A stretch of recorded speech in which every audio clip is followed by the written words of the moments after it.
We are live. perfect. Everything is in order. Oh, Lord. Don't say that because That's when everything it's falls not. apart. Yeah, We're recording. We're going live. We got a great signal. Quality signal is good. Celebrating 10 years of award-winning car talk, it's the In Wheel Time Car Show. Just ahead, we talk to the local SCCA bigwig, Richard Tomlin. Our friend John Craman talks about another Mecum auction, this time at the Chattanooga Motor Car Festival. Cool. Mr. Mars gives us a review of the Kia K5, and no, it's not a dog. What? Plus, we'll have today's news headlines, all that and more just ahead on today's live In Wheel Time Car Show. Howdy, along with Mike out of this world, Mars, the fabulous King Conrad DeLong. We need more, Jeff Zekin. We do. I'm Don Armstrong. Glad that you could join us on this Saturday. Kind of a gloomy Saturday here in the Houston, Texas area for where we're broadcasting in the fabulous Studio A. Studio A. Was that you? No, that was Mars. What? He just threw you under the bus. I saw that. Wow. So at any rate, thank you for joining us today. It still feels like it's dark outside. Yeah, it was when I it went out is. earlier. Yeah, it's rather gloomy, and we're supposed to have another batch of rain coming through. Well, I went through. I turned off the lights in the dressing room, so. Well, I'll tell you, that rain yesterday was exciting. Was it? Oh, gosh. Well, where I was up on the north side, it came down, like cats and dogs. It was, Wow. And then big old, the scary thing is when the bolt of lightning and the thunder happen at the same time, usually I want the thunder to be a couple of moments behind. No, it crack and bam, and oh my gosh. It You was didn't all have trees together. come down in the house or anything, did No, you? no. I was at work, but then the power went out. Oh, wow. There's that. That's terrible. Well, at any rate, we've got a great show lined up for you today, and we hope that you'll join us. It's a 3-hour program, and we start with hour 1, and this happens to be it. And we also start with our guest of the morning. His name is Richard Tomlin. He's a big shot with the SCCA local group and also owner of the Apex Auto Works down. Where are you, Richard? We're down in Alvin, Texas. Alvin, Texas. So you can look that up on your Google Maps You and you find said out he was exactly a where big that wig. is. I don't think he's wearing a wig. That's his hair. Thank you. Yeah. Well, at any rate, it's good to see you. Good to have you with us. And thank you for taking the time this morning. We understand that you're a busy man. You got lots of things going on down there in the Alvin shop. And why don't you share with everybody the things that you do have going on today? Well, we've got a couple of big builds going on, but everything from old muscle cars to modern machines, all the way up to the GTR type stuff. Back to 69 Boss 302 right now. So paint, body, roll cages, suspension is kind of what we do car-wise work here. But all that is to facilitate our racing habits, which, this weekend is the runoffs, SCCA runoffs at Indy.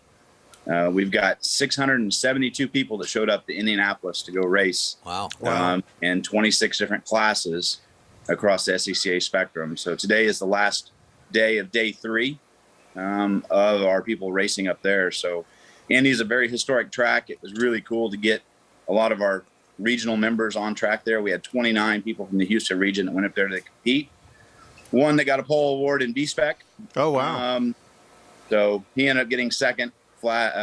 Race finished under yellow, so no chance for that last lap maneuver. But Indianapolis is just always a cool place to go race and play. When I think of Indianapolis, for some reason, my mind always goes to USAC and all of the racing that went around. And I assume that USAC was headquartered there in Indianapolis for decades. Does it even exist anymore? Yeah, it's still around. It is, okay. Do they sanction races, anything with SCCA or anything like that? Not with SCCA. SCCA is its own sanction. So when we go to events like Indy, we basically rent the facility from them and then run it under our sanction of the SCCA. I got you. And USAC, I believe, was mainly oval courses, if I'm not mistaken. Yeah, and I don't know if it was all dirt. I think there might have been asphalt and dirt within it. Because there was mainly oval and sprints. Right. Yeah. What they would do. And didn't USAC at one point do the Indy cars way back in the 60s and 70s? 50s and 60s, Sure, I think. 60s? Yeah. Or at least drive.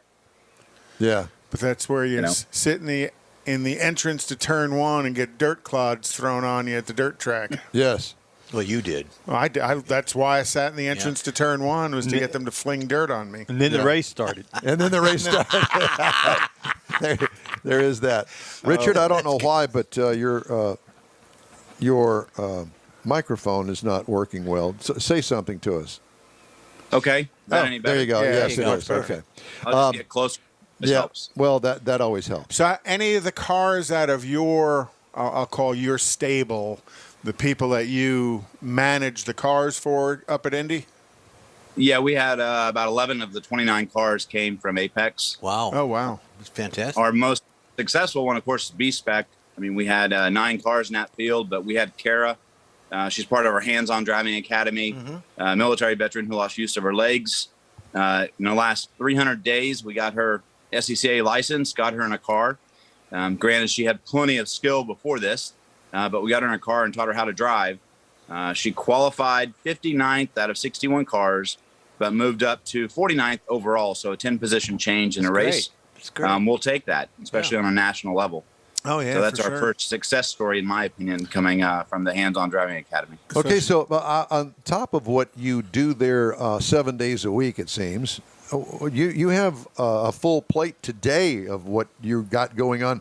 You were sharing that with us before we went on the air this morning. Give us some insight for everybody that wasn't listening. So today I've got 2 customers picking up cars. One is for a sistering sanctioning body called NASA, which is another road race series. There's some people that got pissed off at SCCA and left and started their own party, which is fine. But we do work for them, and I've got one of those cars being picked up. We've got another Spec Miata being picked up. We have a car that we're painting today. This is just going to be a bunch of us friends getting together, painting a car for the Lemons race. It's coming up middle November, November 14th, the $500 crap can race. Anybody that needs help or assistance with that, get with us. It's truly not a $500 car ever, but that's the spoof that we go under. But you The show up and ruse. race the car. The ruse. So he's painting it. So, hey, hold my beer. Give me that I was paint. going to say that he said his friends were coming over to Well, paint. I was going to say the first thing that came to mind when he said that was liquor is going to be Alcohol. involved here. Yeah. Probably. Maybe some, but the car still got to look good when we're done. His So painter's name's Johnny Walker. Liquor and barbecue. Yeah, liquor. Yeah, and and this one goes for a different charity that we work with too, which is Can Care. So for cancer care victims. So I'll have 2 of them here assisting me today, myself, and then another driver. So there'll be 4 of us working on the car. We'll get it done pretty quick. Once we're done with that, then we'll turn around. We'll head to MSR today. Radical is at MSR doing testing in the SR10. They call it demo rides. You can pay $500 and go drive one for a 20-minute session. Wow. But cars are very, very quick. You need an SCCA comp license to be able to go play. The real deal cars, hop on Google later and pull up Radical Cup, and it'll show you some in-car footage on those. Give you an idea, they're running 120s around Road Atlanta. So not the slowest vehicles out there for sure. that's under the category of double Ds, I believe, isn't it? Mm-hmm. Yeah, it's not slow. You had mentioned that you put roll bars in and for the racing. What, Mars? What? What? I'm changing the subject here. Yeah, I'm going with Jeff. Okay. Need more Jeff, please. What's the average cost of a roll bar for a vehicle? Obviously, you base it on size. Miata is different than, say, a full-size It car. varies greatly. The easy way to describe it is Lemons is probably the most basic roll cage we put in, and they'll start about $2,750, and they go up from there depending on how many options, how safe you want to be, which sounds really bad to say. Doesn't everybody want to be fully safe? Well, not all budgets allow that. There have been cages that have come through that are $12,000, $13,000 for a roll cage. Yeah. So what's the minimum requirement at Lemons? That Four or 6 points? Your minimum requirement is technically a 6, but we don't even do a 6. Our minimum is an 8, which you would know as the kicker bars up front. So the A-pillar gets extended to the front firewall. Okay. Does Okay. that include the belt and the belts are out 4.5 belts point? that after you've got a seat in the car, but yeah, I mean that's all stuff that we do here in house. So when we say 4 point, 6 point, 8 point, $1. No, I'm sorry, that's something else. For the That's how many mounting points there are inside of the vehicle to the Yeah, chassis. you get pages you could have here for like 6 hours because that's why I created a podcast, because there was just so much to talk about in the way cages are built or basic engineering principles are not adhered to.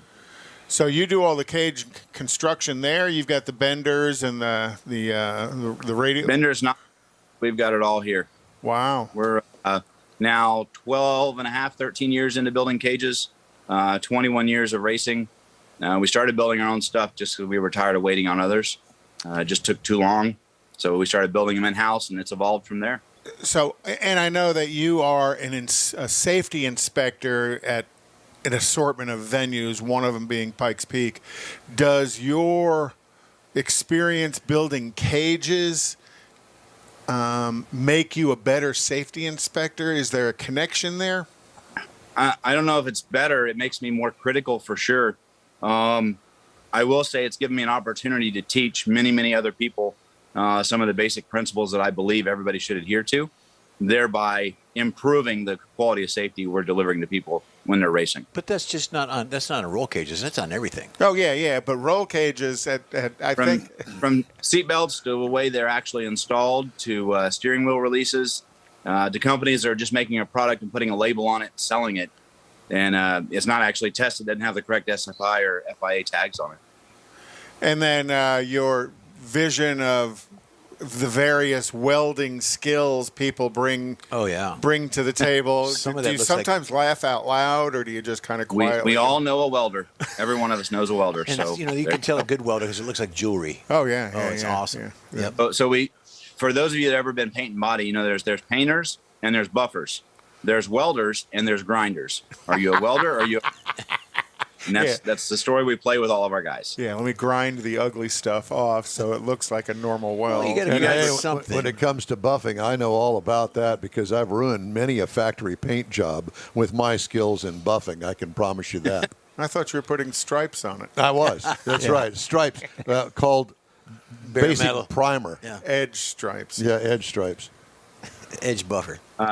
You guys are talking about the weather today. It actually caused us to reschedule our rookie school. So our rookie school was going to be today up at HPA, Houston Police Academy. It has been moved back to the 31st. I mention that because I think there's 6 openings still in that class. It's really good for teenage drivers or young, even 21, 22-year-old drivers, just to pick up some basic car control skills. And where? Head over to HOUSCPA.com and sign up for that if you're interested. That's Houston Police Academy. That's up there by Intercontinental Airport. Matter of fact, I wanted to mention the fact that I had a chance to fly over that facility here a couple of weeks ago. And, I've really never paid too much attention to it.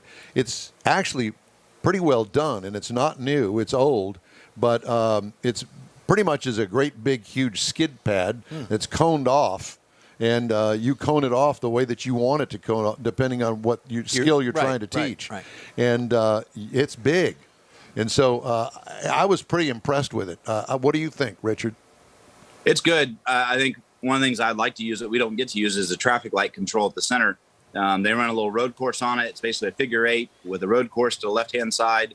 One of the figure 8s makes up a skid pad. Then they've got a large concrete pad out front that we use to play on as well. It's a good facility. It's been there for a long time. Yeah.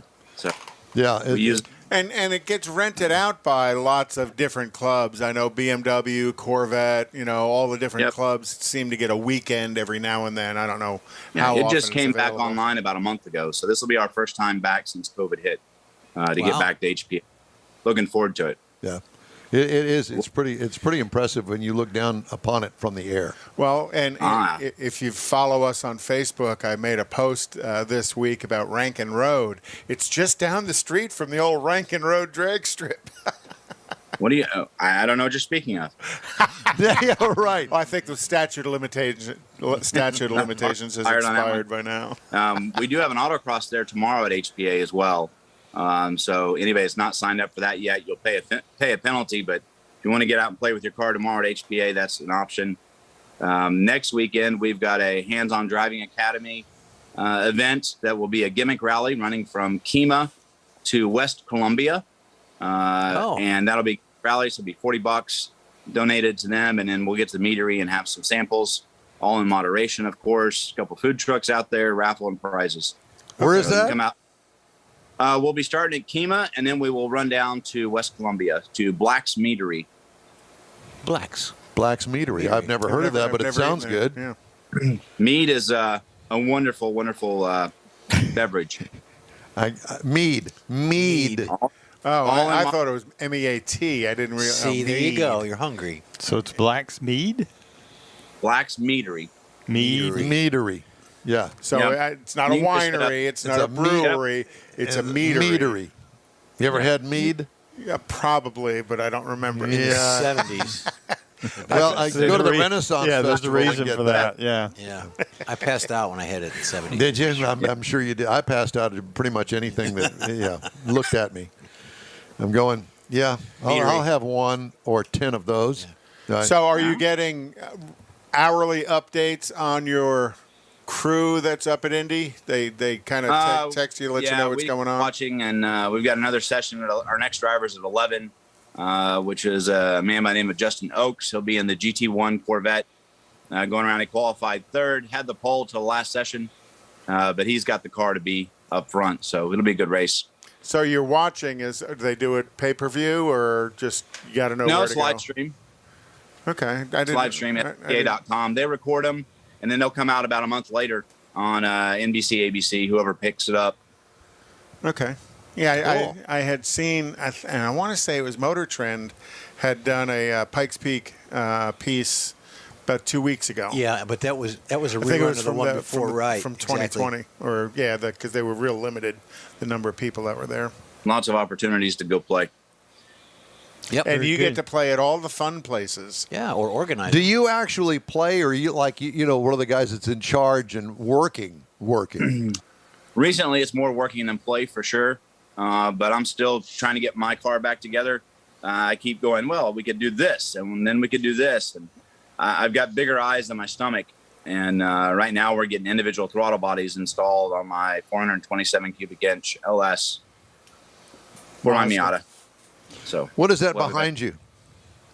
Another Miata. This is Dale from Cancer Survivor Group. Yeah. But that's installing cameras, a piece called a Garmin, which new technology and data allows them to talk to you in your ear through Bluetooth, telling you how to go faster while you're actually driving laps. Wow. Oh, wow. While So they it'll break- while they watch you on a camera that's mounted in the car, and they're not anywhere close. Oh, it's all Your that spotter. artificial intelligence type thing. Yeah. Oh, is it Basically- really? You've been through that corner at 1.2 Gs before. This time you're only doing 1 G. So it's going to tell you to take a tighter apex or apply more gas. Just through artificial intelligence, will it make the Yep. trying to get you to adjust your braking points and your release points as well? Absolutely. And How cool basically it is makes the that? theoretical best lap. And if you're truly listening to it in the ears, we've seen people pick up 2 seconds at MSR in a day. Oh my God, that's huge. Yeah, that's Yes. Big change for the sport. And you said Garmin as in the GPS company. Yeah, as in the GPS company. They came out with it almost a year ago. It's still about $900, but worth every penny if you're a racer because of the amount of tires you will spend trying to pick up that speed. Just there's no other way to pick up 2 seconds, even with coaches in your ear. It's not as effective as what they're doing. Wow. And do they just do basically the GPS, or they know exactly what track you're on, or They've got most all tracks are there. Everything that I've been to in Texas is all set up. If it's not a track that's been set up, they go straight by GPS and it puts it into the system after the first person has been to that track. How cool is that? Wow, very nice. Well, Richard, very, it's always a pleasure to talk to you, and I know that you're a busy guy, and we hope that you'll continue to stay busy because you do all the fun stuff down there. And one of these days, we're going to come down there and do a show from there. That'd be good. Okay, That we're or- going to do it just to do it because Yep. we want to be immersed in your world down there. It'd be good to be fun for a day. Promise. Yeah, it will. We'll come down there and ruin your shop for at least 6 hours. So. Maybe a little We'll be okay alcohol with that. involved. And then probably afterwards there'll be Yeah. alcohol involved. Richard, it's great talking to you and good seeing you. Best of luck to you, man. And hopefully we'll talk to you again before the end of the year. All right. Talk to you soon. Okay. Richard Tomlin. Jeff's got the controller there. So we need to. Oh, you. There we go. We got I it. gotcha, You I got it. gotcha. You got All it. right. You got it. All right. Very nice.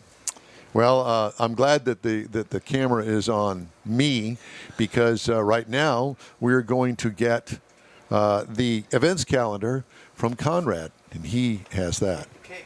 I did. So, again, listening to Richard, there's quite a bit of SCCA stuff going on. Tonight, Nifty 50s on Grogan's Mill, the Kima car meet. Zhushka at 9 p.m. to 11 a.m. What is that? It's a car meet. 9 p.m. to 11 a.m. Well, to 12 a.m., excuse me. So that's tonight. It starts late and, and runs late. And that is at 6055 Broadway in Pearland. So I don't find a lot of meets in Pearland, so I thought that would be pretty good. And then tomorrow is the Woodlands Cars and Coffee for a Cause as well, and that's 7 a.m. to 11 a.m. And then the Lamborghini Festival is downtown at Discovery Green, and again, that starts early in the morning. And then Cars, Coffee, and Donuts at the Whitehall Cafe in Navasota, Texas. So, lots of different places in town, north, south, east, west. Then next weekend on Saturday is the People's Choice Car Show, and that's going to be at Otto's Barbecue from 9 a.m. to 2 p.m., and that's hosted by the Gulf Coast Oldsmobile Car Club. And no, I won't be there with the rally. I'll be here. We're not even speaking of the rally any longer because we don't care. And then also on the 9th is the New Caney High School, the Autotech Car Show and Fundraiser, and that's our friend Jonathan Couch is doing a car show, and that's going to be from 4 p.m. to 8:30 p.m. at the New Caney High School parking lot. A $15 entry fee, which is actually a pretty cheap entry fee for a car show, and they will have custom-made trophies that his students in the welding department made. Oh, that's cool. Can I just tell you that every year that we go to Woody's Waterfront Car Show, I am more and more impressed. The quality of the cars that show up for that show is unparalleled. I agree. And I was actually kind of worried, thinking, oh my gosh, there's not going to be any cars here. I mean, it got to be 9 o'clock, and then 10 o'clock they started rolling in, and 11 o'clock it was almost full, and by noon you couldn't find a parking place if you're going to show your car. There was a solid 250-plus cars. Dude, it's a little ways down there, so I think they just got a little bit of a late start. Well, not only the entries, but the folks that parked that weren't entered. I mean, just the regular participants that walking through, the kids and the family. Yeah, just the to go see attendees. it, the attendees. Yeah. But that was massive the quality of the cars, and it amazes me that every year there seems to be different cars. It's not the same group of folks all the time with the same cars. Or like the one guy, we saw him unload 3 of his cars and bring them in separate trailers. Oh, we actually interviewed him. We interviewed him. Yep. And for those that didn't see the show, got to Shame on explain. We got to kind of explain it. So. Well, we'll see him next year. Well, the other thing is Woody brings in the ISCA judges. Because the judges there, like Jackie Hansen and that whole crew of judges, are the same judges that are at Autorama. I did not know that. I did not know but that that doesn't surprise me. Mm-hmm. Yep. Well, yeah, Woody's. And I can't imagine that Jackie Hansen would award himself. No, he wouldn't have. The hands-down winner of the thing. He would have nothing to do with that. Right. But did you look at his Nova? Oh, my gosh. And you know that it was wrecked. He hit a deer a couple of months ago. Oh, it's more than that. But, yes, and he spent quite a bit of time and basically redid the entire car when he didn't have to do the entire car, but he redid the whole car. Yeah, but it just gives him a reason to redo the whole car. Yeah. Exactly. Yeah, but it tore it up pretty good. He was on the way to Tailpipes and Tacos, smacked the deer, got there late, but, he came on anyway and really buggered up the front of his vehicle. It truly did. All right, time now for this hour's car review. Mr. Mars has a look at the Kia K5. I know that there's some sort of reason that they named the car the K5. Because K4 was taken? And so was K9. K9 was taken, so they named it K5. Yeah, okay. so I really don't know why they did that. But now this is the it's an all-new vehicle, and it's actually replacing the Kia Optima. I didn't know that until I started doing the research. And it actually comes in 5 trim levels. The LX is the baseline all the way up to the GT. So we had... Could you move your microphone? Because whatever it is that you've done there, it's it's too close to your mouth and it sounds terrible. How about that? That's better. Thanks. much man. better. Perfect. Yeah. Love Okay. I'm not going to start over though. It was from so- an Optima Yes. in place of the Optima. It replaces the Optima as the mid-size family sedan offering from Kia. So it's got some new styling to it. It's got a new engine and tranny combination that's available. So it's all new, so they put a new name on it altogether instead of just redoing the Optima. So it's a little more sporty. It's got a little more aggressive styling. It's kind of gotten that fastback look that a lot of them in that category have gone to. Good-looking but it's car. not really a fastback or a hatchback, if you will. And I do like the way it looks. So up front, you're going to find the LED projection headlights with the automatic on and off, LED fog lights, the rear lights, everything's LED on it. Got a panoramic sunroof with a power sunshade in it, which is nice to have if you're going to open it up and try and get out into it. Because we were in the GT, we had the optional 19-inch sport alloy wheels. And again, I really like the overall styling on this vehicle.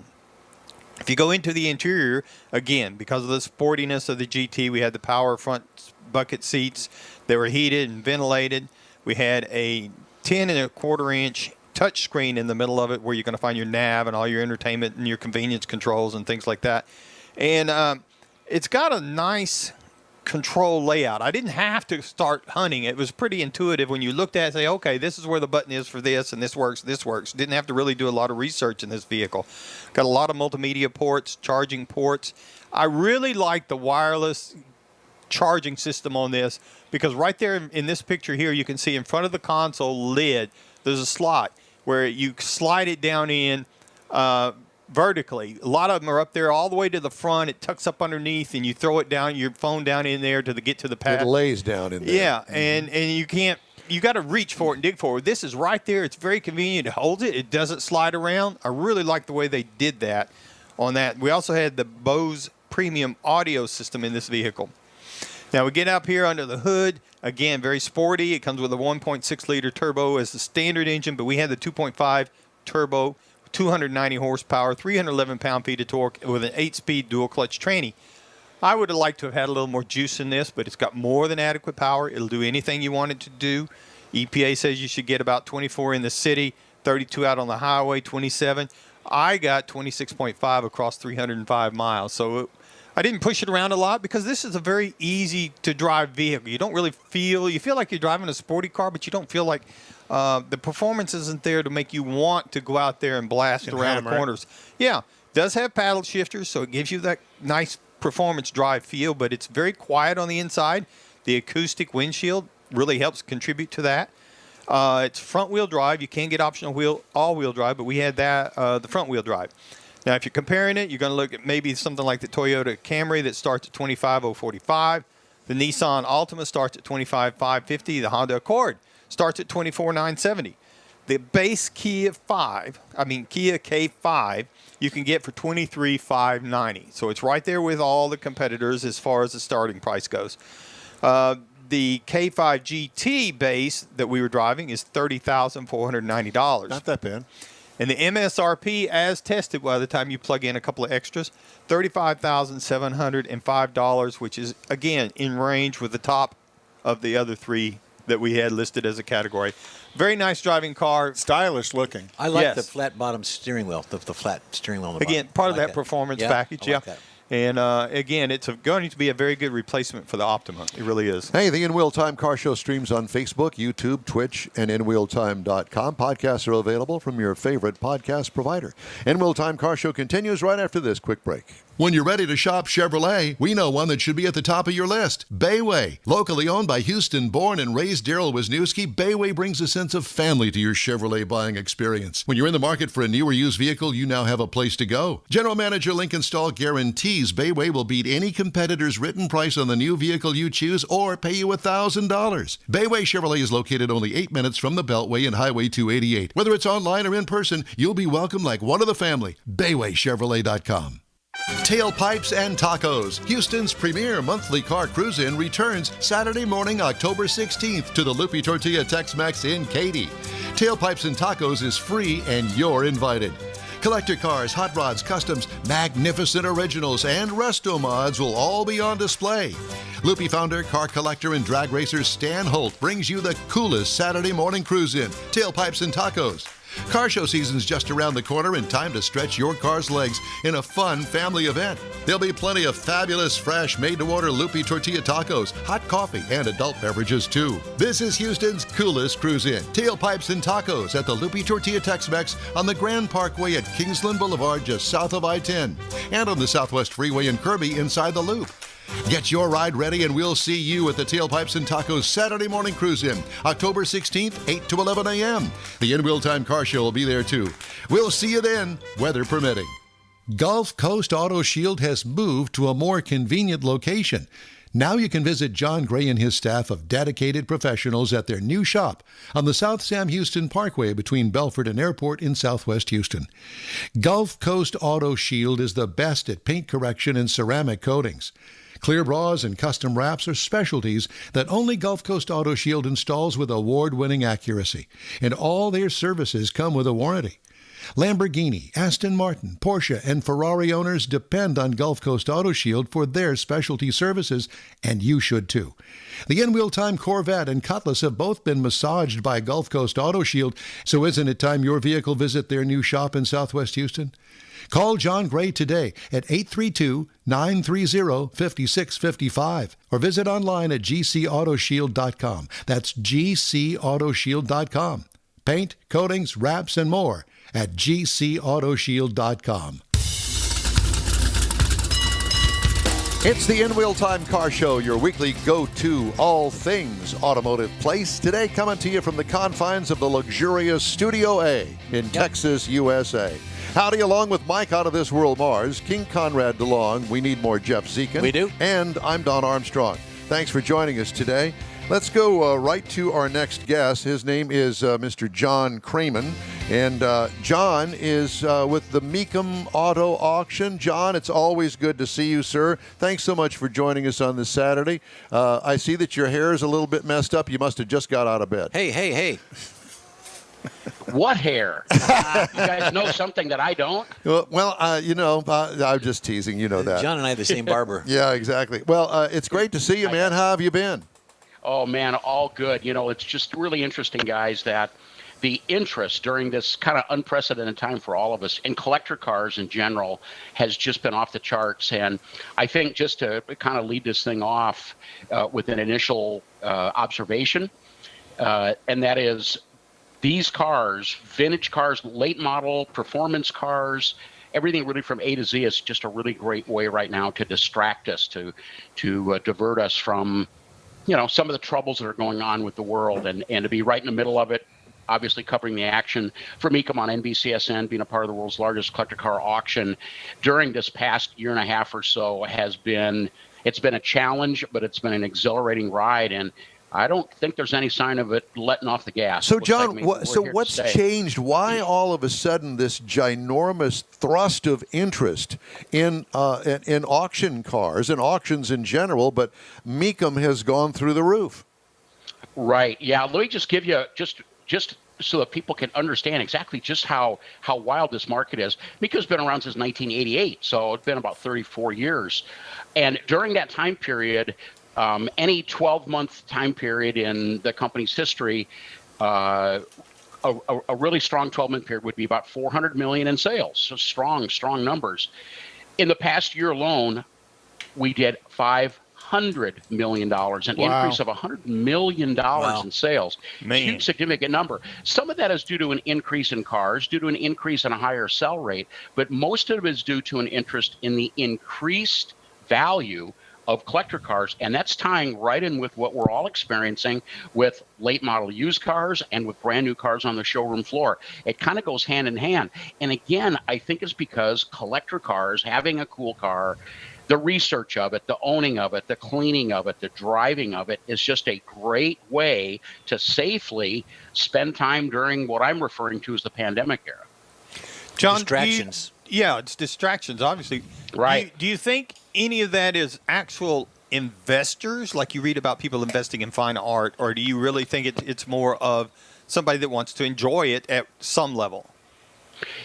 That's in the collector car world, that's always a question. What percentage is being driven, of the market is being driven by enthusiasts versus what is being driven strictly by investment, which is really kind of a cold way to enter and enjoy what I consider to be a very passionate hobby. And I think it's probably a combination of the two. For an investor, dealing in collector cars is a very cool, trendy way to spend a little bit of extra disposable income, some investment income. But it really, on the other hand, my thought is it's really being driven by the individual or the collectors that have just said, I'm not going to wait anymore. Now's the time. And I'm going to proceed, and I'm going to get the car that I always want. I'm not going to put it off anymore. I'm going to finish up a project that's been out in the garage or in the workshop. Feedback from many of the aftermarket suppliers, most notably Rick Schmidt from MPD, National Parts Depot, Wade Kawasaki, the guy that heads up Coker Wheel and Tire, all having record years as well, as people are really putting priority on getting projects finished, acquiring cars of their dreams. And because the market is on fire right now and there's been so much notoriety over it, frankly, it has drawn in a lot of investment interest as well.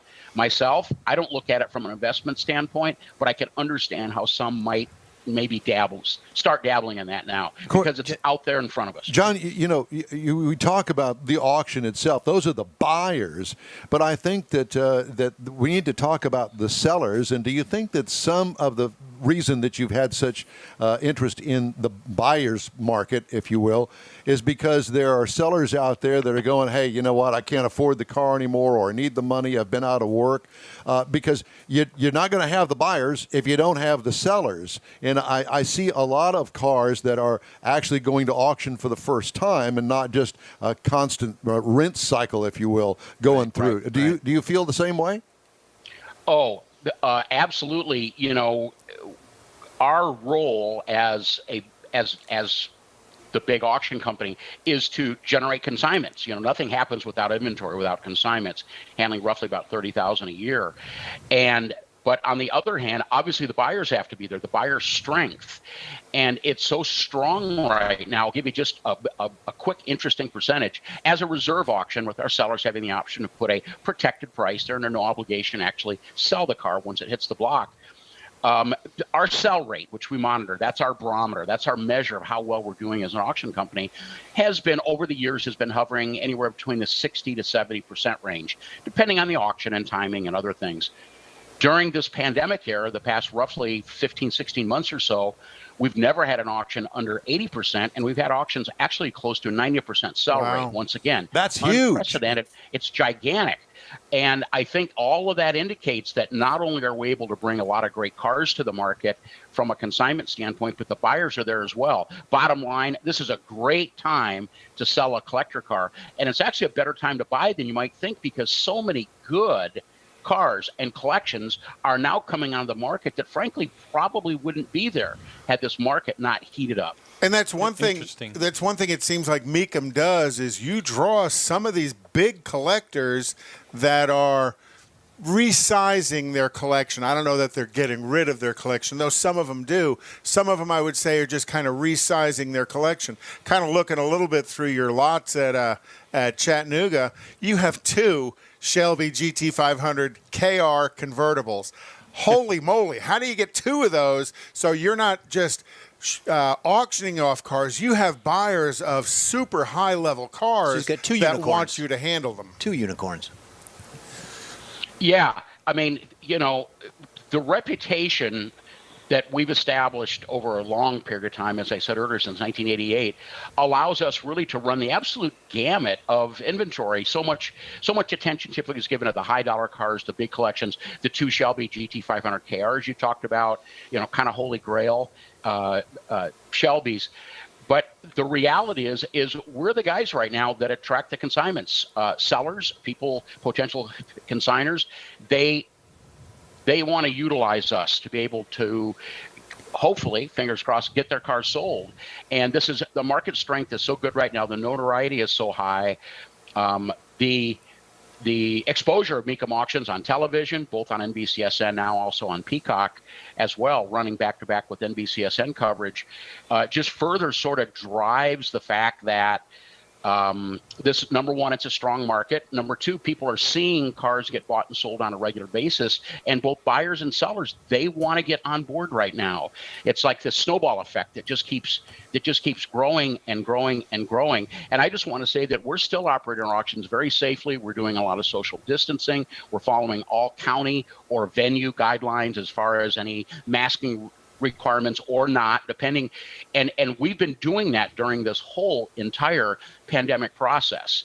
And I don't know that anybody else has been able to do the kind of volume, 14 auctions a year, under the microscope, under the visibility of, obviously, of our television coverage. But what all that has done, and it has shown that it's okay to buy and sell a collector car at a high-profile auction such as Mecum. And we continue to get the big collections, and we continue to get the investment-grade cars as well as collector cars, all the way down to starting at $5,000. So, John, And let's we'll talk. eliminate. Let's talk for just a second about the Chattanooga Motor Car Festival and your involvement in that. Is this a first time for you guys there? Yeah, this is really, it's such an honor for us to be a part of this event. It's part of the Chattanooga Motor Car Festival, a major and growing, really almost a national level car event. It first started in 2019. Of course, we know what happened in 2020, coming back in a big way. There's so much going on. There's street racing. There's a Concours d'Elegance, lots of celebrities. And Mecum is in there as a big part, holding a really strong two-day auction that's running the 15th and 16th of October. Two-day auction will have over 600 great cars, once again, all price ranges. And to be included and to be a part of such a major, growing, high-profile event, very, very proud to do it. And yeah, you're right. First time ever for us to be in Chattanooga. That one's going to be a lot of fun. Well, great city. Yeah, what a great backdrop and a perfect time of year, that part of the country. You know, we're not gaining anything financially out of promoting it, but I just thought it would be a great trip from Houston, Texas, to go up to Chattanooga, Tennessee, and partake in a 3-day event up there. Well, take a trailer because you're going to be bringing something Yeah, back. probably. No doubt about that. But Mecum can handle the transport for you. You just show up and buy. They'll deliver. The problem that we have been dealing with is their PR team just really sucks. But other than that, that's kind of a behind the curtain kind of thing. Quote. Yeah, but at any rate, I'm growing pains with a new event. We had David Hobbs on a couple of weeks ago. What an honor it was to have him on, and what a great interview he is. Incredible. And so I can just imagine Mecum's going to be there. Big celebrities are going to be there. It's going to be a 3-day event that clearly, for the car guy, that be a destination for this time of the year. Definitely a festival event. Iconic. Yeah, and I think I think you said it best with growing pains. I've actually heard that trying to get a hold and get a response from some of the PR folks down there has been a bit of a challenge. They're aware of that, and they are just being overrun with a massive amount of interest for this event. So I'm hopeful that, presuming it goes well this year, I'm suspecting it will. They'll figure it out. They'll get their collective act together, and this is going to be established. I think this will be firmly established as one of those must-attend annual automotive events. Great time of the year, and obviously a great location. Well, you're a car guy. You would go if you weren't even involved in the Mecum auction. It's one of those things that we all want to go to. Exactly, and I'm lucky enough, knock on wood, that I'm able to attend outside of the Mecum banner. I'm able to attend a lot of events across the country, automotive events. In fact, last weekend I was just out at Corvette Fun Fest. Mike Yeager at Mid-America, down at his campus in Effingham, Illinois, put on an annual Corvette show. Since the 1990s, my wife and I took our brand new C8 down there, had a great trip, put about 600 miles on it, and hung out with all the car guys. And sometimes I just like to put on my specific brand hat and just, hang out with all the regular car and folks. give a dig to us because, bragging about your damn C8, and we're all chomping at the bit to get a ride in one. Well, he so listens on there's the podcast on his vet. I had a question really quick. What do you see? And I'm looking at Conrad's computer here. He's got the lots in front of him. Did you see more of the imports, the resto mods, or the classics? Is there a percentage or a higher percentage of one group than the other being run across the block? Well, certainly resto mods have become a massive part of the collector car world, and it's a slightly younger generation than what has been the traditional audience, and of course, we're all in favor of that. And when we say resto mod, let's just quickly sort of define that for those that might not know. I kind of consider it to be vehicles maybe from the mid 1950s, maybe until the early 1970s. There's exceptions beyond that, but have been thoroughly updated with modern components. And the good news is, from my perspective, we're not seeing people taking investment grade original Corvettes or Hemi Cudas or Shelby Mustangs and going full Restomod treatment. These are typically lesser models that are missing drivetrains that people upgrade, giving these cars a second life and bringing them up to modern standards. Totally in favor of it. But what might surprise you is the original cars from the classic era, the 50s, 60s, and early 70s, they continue to escalate in demand as we're transitioning into a new generation of potential buyer. They're recognizing, I guess, bottom line, just how cool these cars are. Right. They want to continue to be a part of it. It's gratifying for us old car guys. Yep. Well, and I watch the Mecum show on MSNBC all the time, and it may be from 2 or 3 shows ago because I love listening to you. You are an encyclopedia of knowledge. Oh, incredible. And I'm assuming most of that just comes from your head. I can't imagine you've got a book in front of you. You may have the lot information in front of you, but I learn things about car brands listening to the show and watching the show. Guys, I appreciate that, hearing that from the car guys. I'll tell you what, the way I describe it now, I mean, this is our 14th year doing our television show. I'm part of the Mecum management team in addition to being the lead TV commentator and analyst. You know, there's a lot of people who know a lot about cars. There's no doubt about that. But I'm just really lucky that not only can I bring some car knowledge to the table, but my love and my passion and my lifestyle, my enthusiasm for all of this, including hanging out with you guys this morning, all of that, I get to share that. And I think, hopefully, knock on wood, I get to keep pushing that message forward and to keep spreading the word of just how great it is in our wonderful country to own and operate cool cars. Doesn't matter if they're old or new, imports or domestic. It doesn't matter. It's about the passion of the automobile. And I know we're heading towards electric. It's not going to be an all-electric world, at least not for many, many years. But we're heading towards electric. That's a new, exciting era. But internal combustion engines, the ICE platforms, are here to stay for many, many, many years. And I'm going to continue to revel in that just as long as I can with my little modest collection. Have you started to see some of these EV conversions coming through Mecum yet? You know, I would have thought that we probably would have seen more in the past. And I think the biggest problem right now, guys, with any type of EV conversion is in regard to the battery packs. Yeah. You know, pretty easy to replace a gasoline burning engine with an electric motor. Yeah, there's modules and you know, wiring harnesses that are as thick as your arms. But it really has to do more with the battery packs and the availability. So it has not yet seemed to be a real big trend. I think maybe as we get into more where we're dealing with damaged and wrecked cars, we might see some of those battery and EV platforms being adopted to some vintage cars.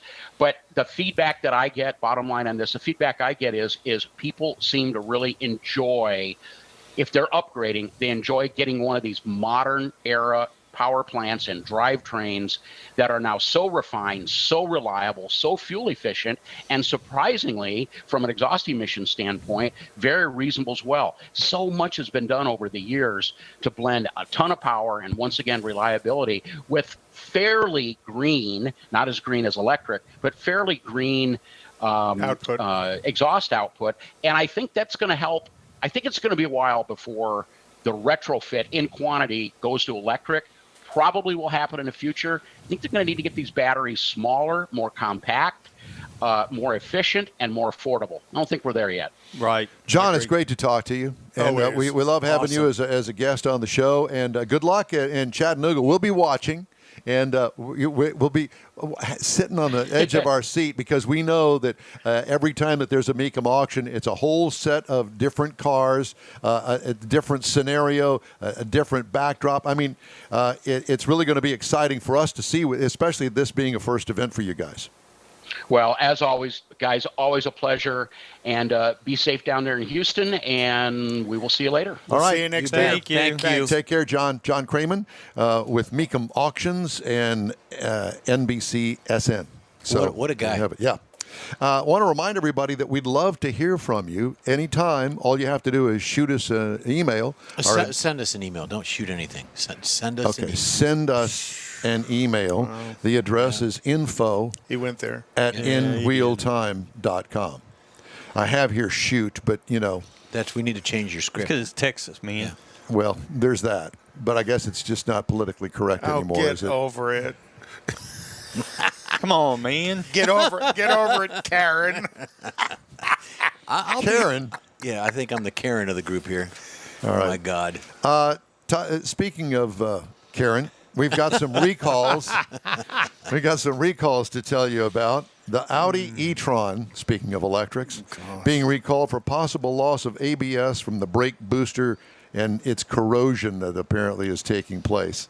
Wow. The 2021 Audi e-tron, if you can afford such a thing. You've got moisture. What is it, like $1 million? Anyway, Ford is recalling the Mustang Mach-E for 2021 because of inadequate front windshield bonding.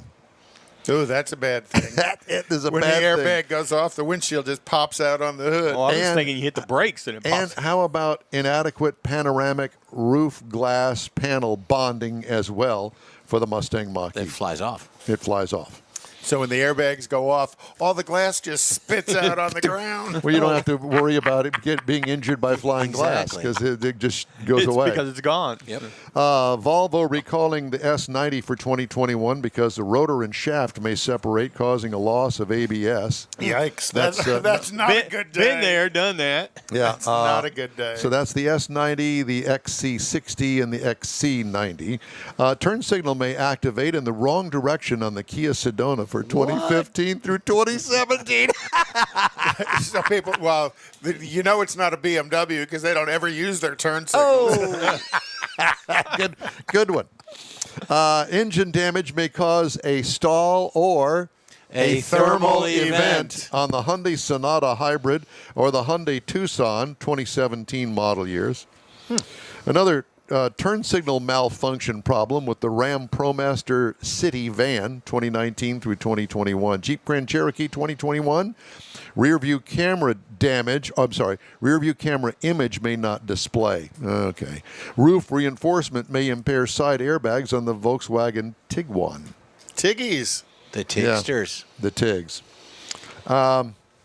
Also, before we finish out this hour, I did want to tell everybody about sales, this being the first of the or month. lack thereof. Or lack thereof Oh, my with gosh. issues. So, global microchip shortage that has left U.S. showrooms bare for months continues to hammer automakers, with Toyota, Honda, Hyundai, and Kia all reporting lower monthly sales again in September, signaling a rough close to the year. The mix of monthly and quarterly reports issued Friday follow forecasts for the seasonally adjusted sales rate for September to come in at around 12.2 million Wow. units, a staggering drop from the 18.5 million pace just 6 months ago. Wow.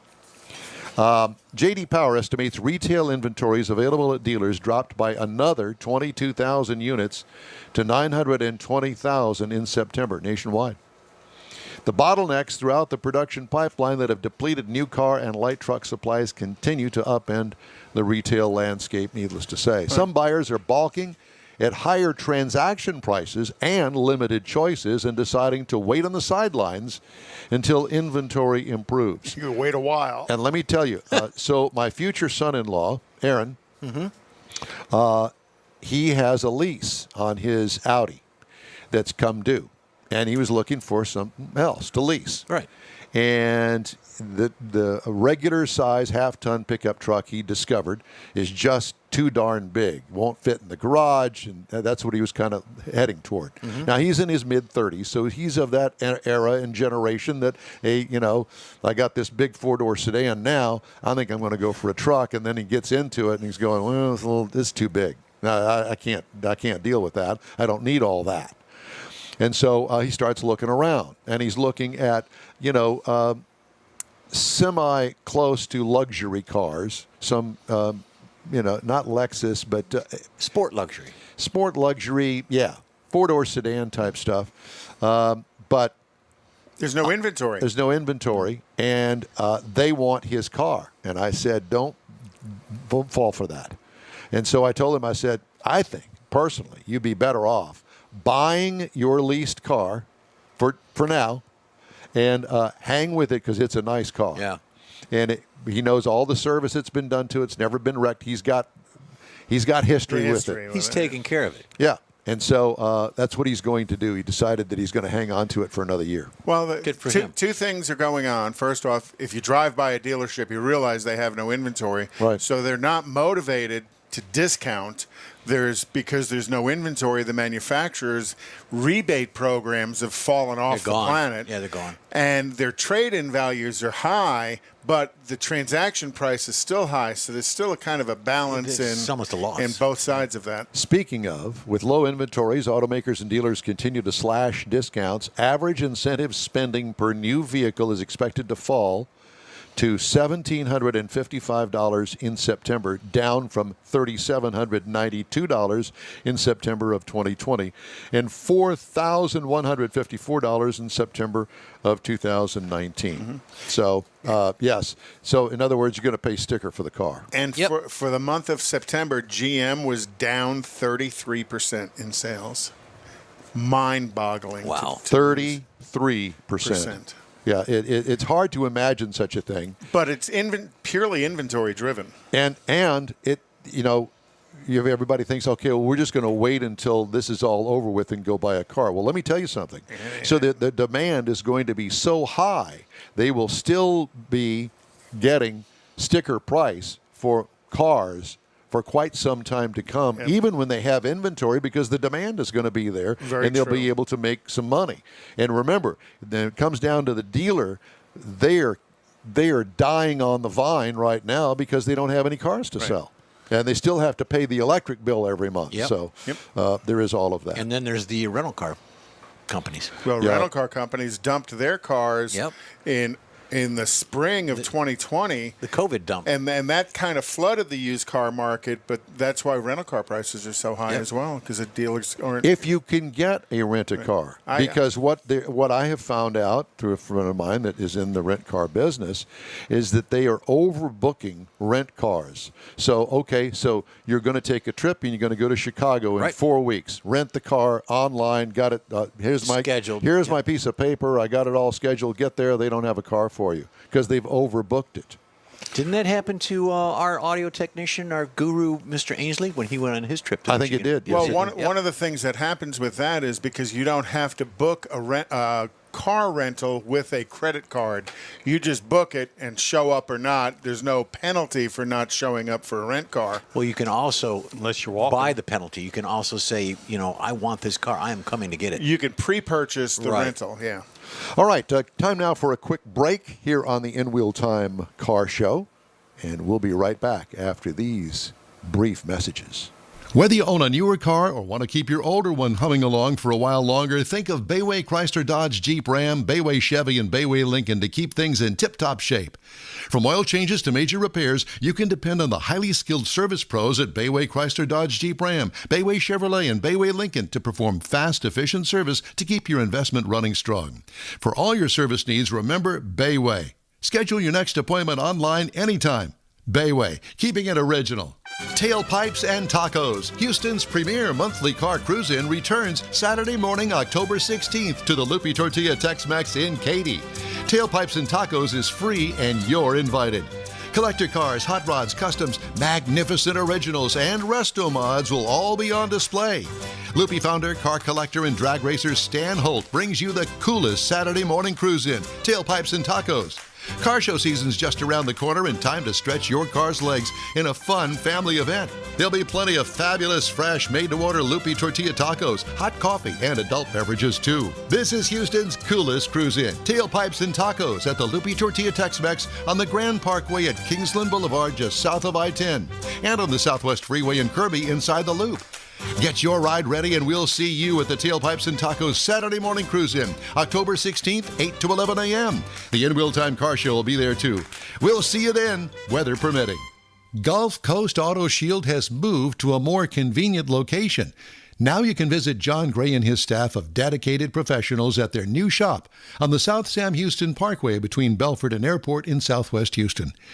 Gulf Coast Auto Shield is the best at paint correction and ceramic coatings. Clear bras and custom wraps are specialties that only Gulf Coast Auto Shield installs with award-winning accuracy. And all their services come with a warranty. Lamborghini, Aston Martin, Porsche, and Ferrari owners depend on Gulf Coast Auto Shield for their specialty services, and you should too. The in-wheel time Corvette and Cutlass have both been massaged by Gulf Coast Auto Shield, so isn't it time your vehicle visit their new shop in Southwest Houston?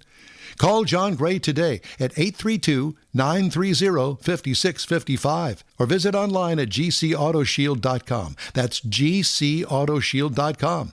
Paint, coatings, wraps, and more at gcautoshield.com. You're on the In-Wheel Time Car Show. Coming up, we talk with two-time Houston Motorsports Park Pro Truck Track Champion Jake Wright.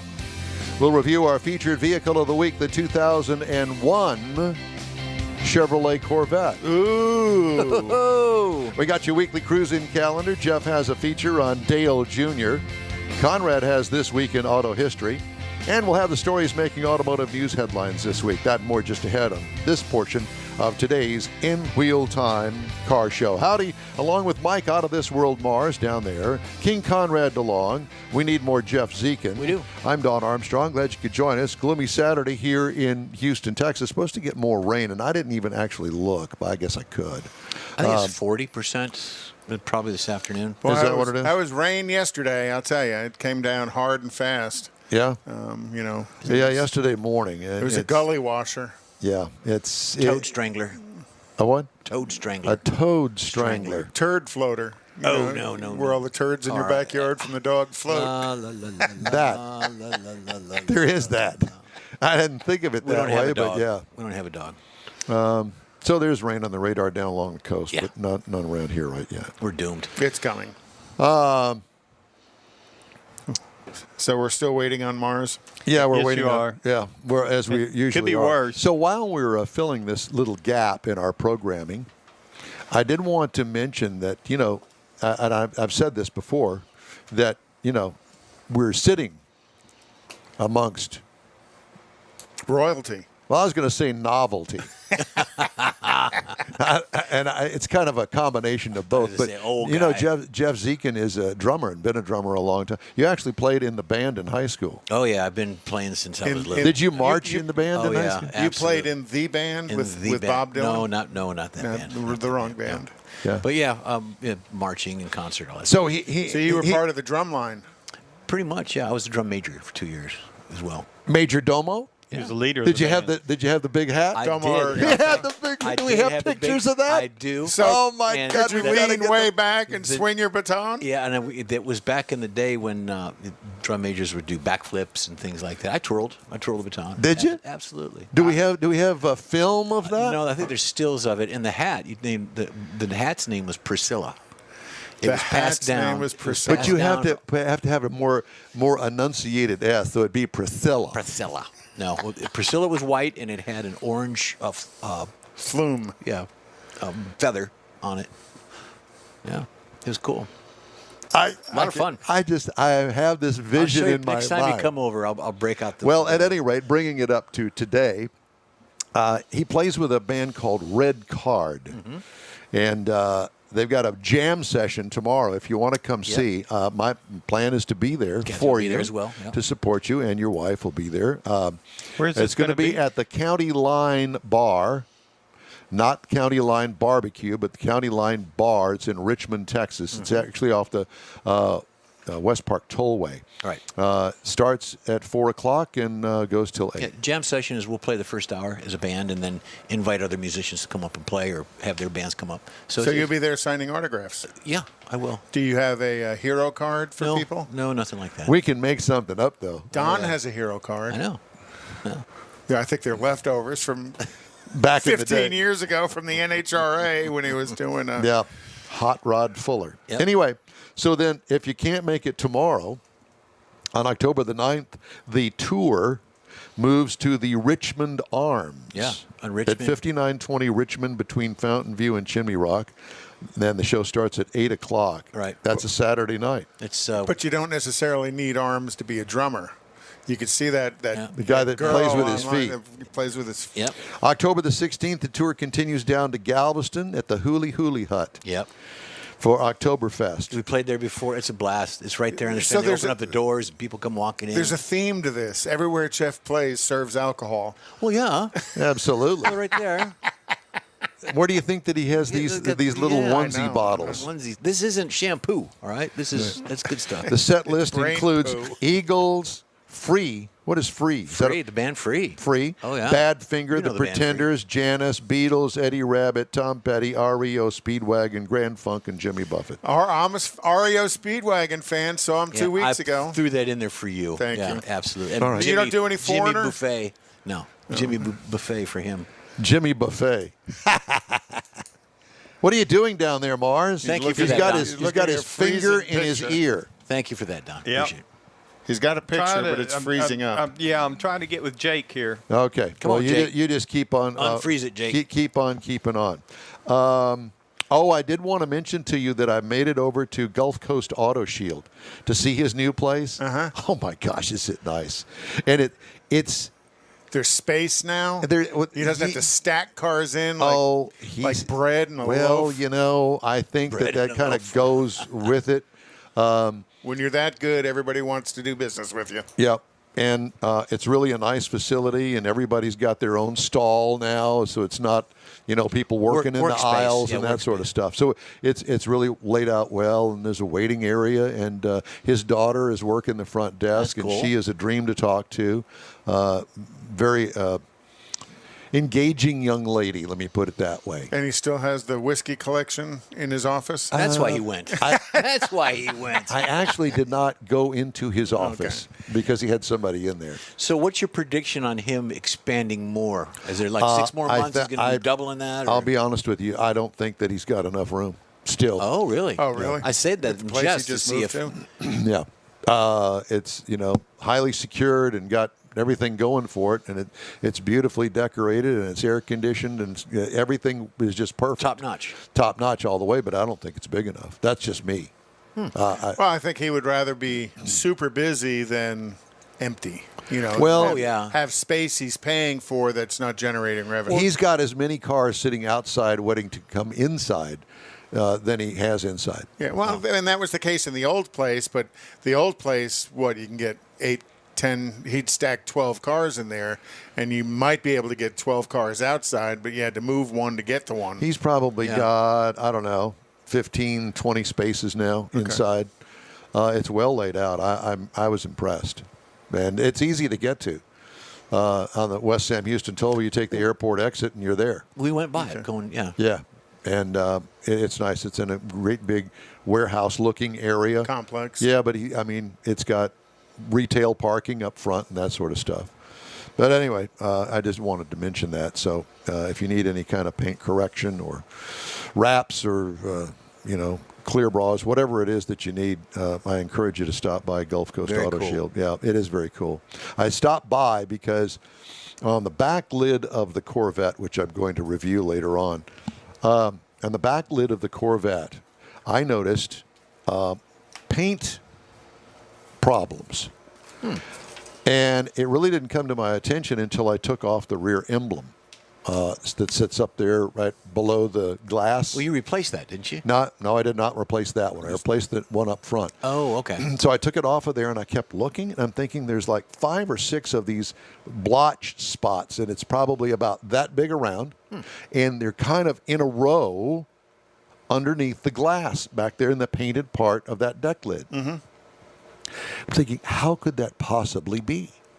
I didn't do anything to it. It's been that way since I had the car. Nothing's Oh. happened to it, none of that. Something Greg did to it. No, I think that it is from the factory, and I think Oh, that wow. either something dripped down on it when the paint was wet, or it's something underneath it that somehow distorted the paint in these splotches that are about that big around. If it was underneath, you think it would be spreading.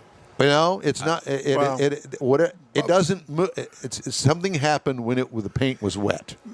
Bowling Green has struggled with paint quality through the years, and some of the complaints I think are a little bit driven because you're selling to Corvette customers, But the Bowling Green assembly plant has struggled with some paint issues through the years, and that comes back to bite them quite often. So John says, well, I have my paint guy here. Let's go outside and take a look at it. And the guy looked at it and he said, yeah.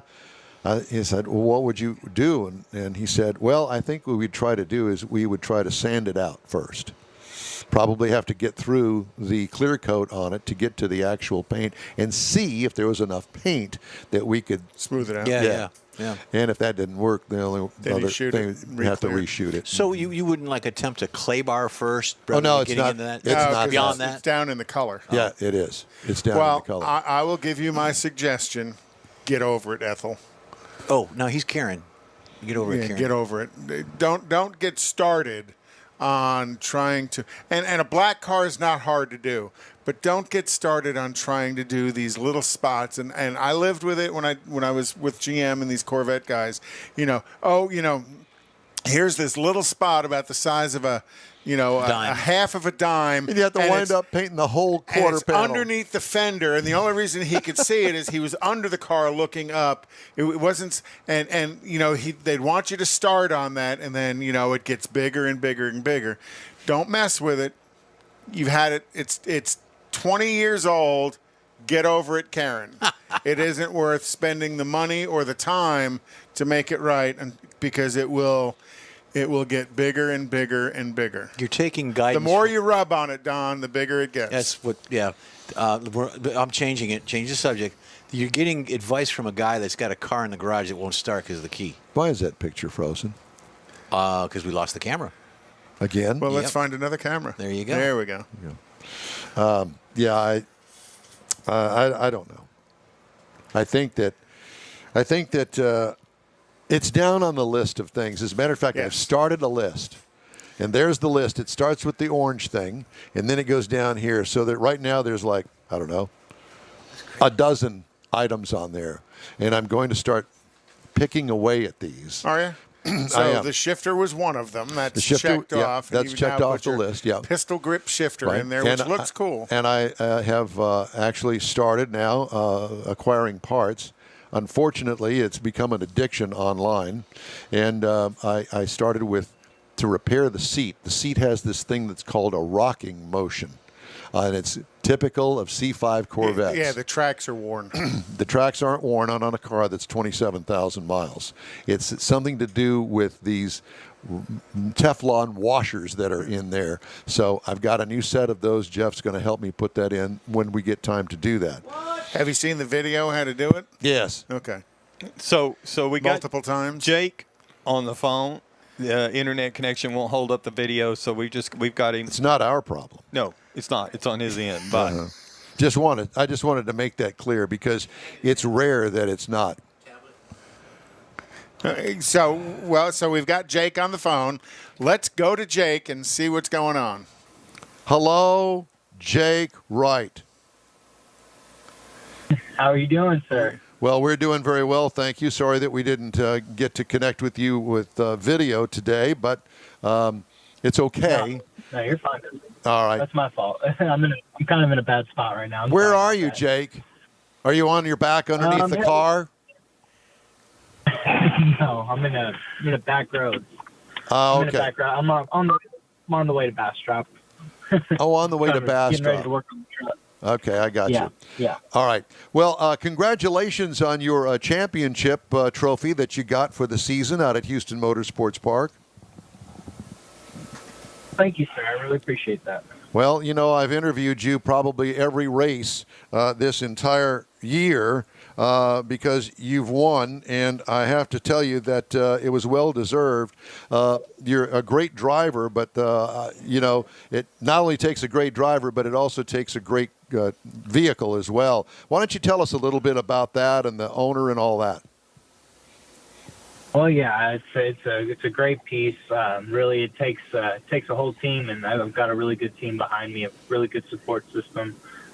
Throughout these past couple of years, it's just been a really good ride, and I just really happy with what I've got and the people I have. I'm very thankful. But What- yeah, no, we're do what? I'm sorry. I was just going to say, what kind of body is on that vehicle? This is a Chevy Silverado. It's a Chevy Silverado. Aren't most of the bodies Chevy Silverados? I believe so. Yeah. Yeah. I mean, I don't see any Ford bodies out there, and you don't see any Dodge Rams out there. They're mostly Chevy Silverados. Of course, they are. Are they fiberglass or are they some sort of compound? No, they're fiberglass. They're fiberglass bodies, yeah. And I noticed that most of them, by the end of the season, have black noses on them because they've all been taken off one time or another during the racing Rubbin is season. racing. Rubbin is racing, yeah. Yeah, that's right. That's right. Rubbin is racing. Yeah, you'll get a couple of donuts on them. That's for sure. Couple of donuts, yeah, exactly. And then every now and then you need to use the chrome horn to move somebody out of the way. Yeah, the chrome. That's it. So, Jake, I want to talk about the engine in that Pro Truck that you have. What's the displacement of it? Do you know what the horsepower is about? He's not going to tell you. It's a 355 cubic engine. It's a 355 cubic inch. So is this a LT based engine or an LS based engine? Crate motor. It's Okay. a crate motor. So and these are restricted crate motors that you're not really allowed to go in and do much with because the class you run in. No. Oh, so No, you can send it out and have your engine builder freshen it up and just pretty much just that's about it. I mean, do as much as you can get away with within the rules, and sometimes just barely over the edge. Do what? I'm sorry, you cut out. You can do as much as you want within the rules, Yes, within the rules. Yes. and you would never deviate from the rules. You're or admit to it on the radio. Come on now, can't incriminate.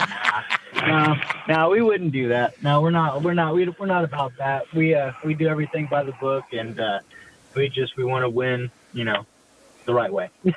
Yeah, and you do, and a lot of it has to do, I think, with not only you as the driver, obviously, but also the way that the truck is set up on a weekly basis. And it seems like you guys have hit the sweet spot in making that thing go around that 3/8 mile banked asphalt. Yep, and all credit goes to Jay Kruger and Kruger Motorsports. I mean, he has that set up down spot on.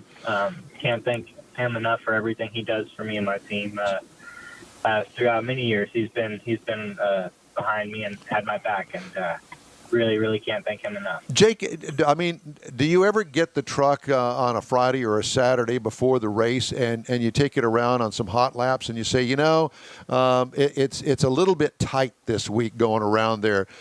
I mean, does it come down to that, or is it all set up for you and raring to go but when you crawl into it? Yeah, there's little adjustments that be made, if, temperature, the track could be hot one day, so it can make the truck, tighter, or, if it's cooler, it's never the same, when it's off the trailer. There's always little adjustments that have to be made, air pressure, just little things. But I mean, as far as big changes go, no, not really. Not for us anyway. Did that engine stay together for you for the entire season? Mm-hmm. Yeah. It did. Yep. And that's one of the most amazing things to me, as hard as these guys run those engines. And, what is it, a 7,000 RPM engine? 62. 6,200. 62. Okay, well, I was close. Although 800 is a lot, really. Makes a difference. Yeah, it does. So, but to hammer that thing race after race at those kind of RPMs, and let's face it, Stresses it out. stresses it out. It's amazing that the thing stays together. And I'm always amazed at that you don't go through an engine or two a season. But apparently you don't. They've built them these days that they're very reliable. And I guess that the rules kind of tend to that in the fact that, you're limited in what you can do to the engine, and part of the limitations are to keep longevity in the power plant. Yeah, that's right. Really, we send our motors off in the off season to Robbie White make sure they're good. He does a fantastic job of doing that. And he whatever it is that he does, it works. We haven't had a motor problem at all, ever, with them. So. And some of that is about he does good work. And some of that is about the series wanting to control costs for the teams as well. You know, if you had to go through a motor every other race, it would be quite expensive for the team. So, pretty smart on the series rules guidelines. I apologize, sir. I apologize. It's kind of cut out there. Yeah. Well, that's okay. Listen, and we appreciate the time, and we wanted to get you on and talk to you about your championship this year. You're an honorable guy to be able to hold that trophy because you're a great interview, and the fans love you, and we wish you all the success in the world for next season. Well, thank you so much. That really means a lot to me. Thank you guys for having me on. I really appreciate it. Y'all have a good day, okay? You do the same. Have a great new year as well. Jake Wright, and he is the Houston Motorsports Park Pro Truck Season Champion. Cool. Yeah, it is cool. And, it's funny because most of those guys, they're so young, you know. I was surprised at how young he looked, on the video. Right. Matter of fact, we had one winner this season that was 13 years old. Oh. Yeah, and I don't remember what class it was, but it was a very competitive class. Yeah, and this kid could drive. He's going places. Well, and it's the Jakes together because Jake Kruger is the one who's one of the people, and they grew up together. Jake Wright and Jake Kruger grew up, so kind of fun to see a long-term family relationship like that and become successful. Don't forget, Gina heads all this up. Gina at Houston Motorsports Park. Yeah, exactly. She's the promoter of that. And I guess the season's over. I haven't heard anything about an October race, although there was talk of it. I don't know if that's going to happen. I know that that there is an October race over in Mobile, which she also heads that up as well. All right, time now here on the In Wheel Time Car Show for the Cruise In calendar. Right. And there's lots of cruise ins. And, you don't have to have a car to go to a cruise in. Wherever you are, I would encourage you, if you're not in the Houston area, to seek one out in your neck of the woods and go and enjoy, because all of those people are there to show their car.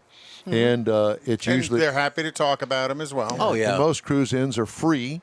Well, certainly free for spectators, but free to cruise in, if you will, and get together and enjoy the camaraderie. So in Stafford at 11222 Fountain Lake Drive in Stafford is the Heavy Hitters of Halloween, and that's going to be October 9th at 5 p.m. And then also Saturday, October 16th, is the Mustang Club of Houston's Fall Open Car Show, and that's at Planet Ford on I-45 North. And then on the 17th is the Kids in Cars number 4, which is going to be at the Rudy's Barbecue in Tomball off of 249, and that's hosted by Speed Advocates. Now, Kids in Cars means bring your Power Wheels. They're going to have a section closed off for your kids and their Power Wheels to drive around and have like little Power Wheel races and stuff. Thinking about bringing mine. It's actually pretty cool, and there you can cheat. So you can bring more powerful batteries. And when my daughter had her Power Wheels, Power Wheels get no traction because it's a hard time. You glue some sandpaper on it. No, I would take bicycle inner tubes and cut sections of them and slide them over the tires so they had rubber on them. Cheater. It would literally lift the front wheels off the ground. So what was she driving? What kind of Power Wheel? Oh, it was a Barbie? No, it was a fire truck. Oh. So but it would literally lift the front wheels off the ground and set them. Of course it did. Way to go. I never got her hurt, thank goodness. He had BG lubrication on the gears. And then October 30th, Chaotic Coffee and Halloween is going to be at the French Press in Houston. That's put on by the Ladies of Chaos Car Club, and we've had them on the show before. And then also the 13th annual Halloween Car Show on Barron Springs in Houston at 415 Barron Springs Drive, and that's going to be 8 a.m. to 12 a.m. or 12 p.m. I'm sorry, noon. Okay. And then also October 31st is Houston Cars and Cocktails at Little Woodrow's in Tomball. All right. And that starts at 11 a.m. Okay. Beautiful. So those are the things that are going on in town. And then don't forget, and this will be on the racing calendar, I guess, and that is October 29th through the 31st at Chase Field in Beeville, and that is the Texas Mile. All right. 300 miles an hour in a standing start. In Beeville. Time now for this hour's car review, the 2001 Chevrolet Corvette Coupe. What? 2001. So the story behind that is that I haven't had any press cars to drive because the press fleet has gone away. They would much rather sell cars, every car that they make, give you one to drive. than give me and the rest of the people that are in the press fleet gatherers association to drive. So, Gaggle. yeah. So I'm in some Fords now, and so we'll have those coming up. But I needed a car this week. I thought, well, do mine. 2001 Chevy Corvette Coupe. They come in 3 levels. It's the Coupe, the convertible, and the Z06. Mine is a coupe. Going awful fast because there's only 2 pictures Well, didn't of they the have exterior No. there. In 2001, didn't they have the FRC, the fixed roof coupe, which wasn't the fastback? It was the Z06 top, but it didn't have the Z06 motor in it. No. Okay. It is a 2-seater sports car. Exterior changes, well, the C5 was redesigned in 1997 to make it a C5, and they made it through 2004. So this is kind of toward the end of Production. the C5. Yeah. Exterior features, hideaway flip-up headlights. It was the last version of the Corvette to have that. Then they went to exposed headlights. Loaded to the ground, it's the lowest of the ground of all Corvettes. Did you know that? did not know I am that. reminded of that every time I pull in the driveway. And very easy to lower on top of that. We don't need it any lower than it already when it is. pulls into my Brake state, ducting on each corner of the lower front bumper. The Z06 has short rear glass and rear brake ducts behind the doors. Quack, of quack. Yeah. What I liked about it, the ultra-low, sleek design, it's still relevant today and still gets looks. Yes. What could use improvement? The rear end is bulbous in the car, but they're not going to go back and retrofit it. It has all sorts of factory variants of wheels that are available. And Mine yours are cool. are not factory wheels. Well, they are, but weren't they from a different No. generation? No. Okay. They're not. But thank you for asking. Interior highlights, analog gauges, which is something of a rarity these days because everything is all digital. It does have a digital info panel down at the bottom of the gauge pod. It also has readouts for fuel, various things about fuel. It also has miscellaneous gauges. These are all buttons that are over on the side that you could change the readout.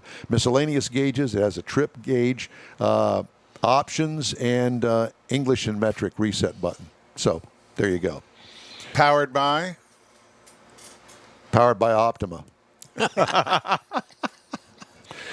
Sports seat option. My car has that with electric lumbar and side adjustments, which don't work. That's another one of those things that I've got to fix. Couple of compartments in the rear floor hold a lot of crap. I wrote that on here. It's great, big, huge things. It's like you could take the lid off of it and put big suitcases down there. What I liked about it, not a lot when compared to today's cars. It's 20 years old. But it's still a cool I car. like It is. But it's also got the Targa top.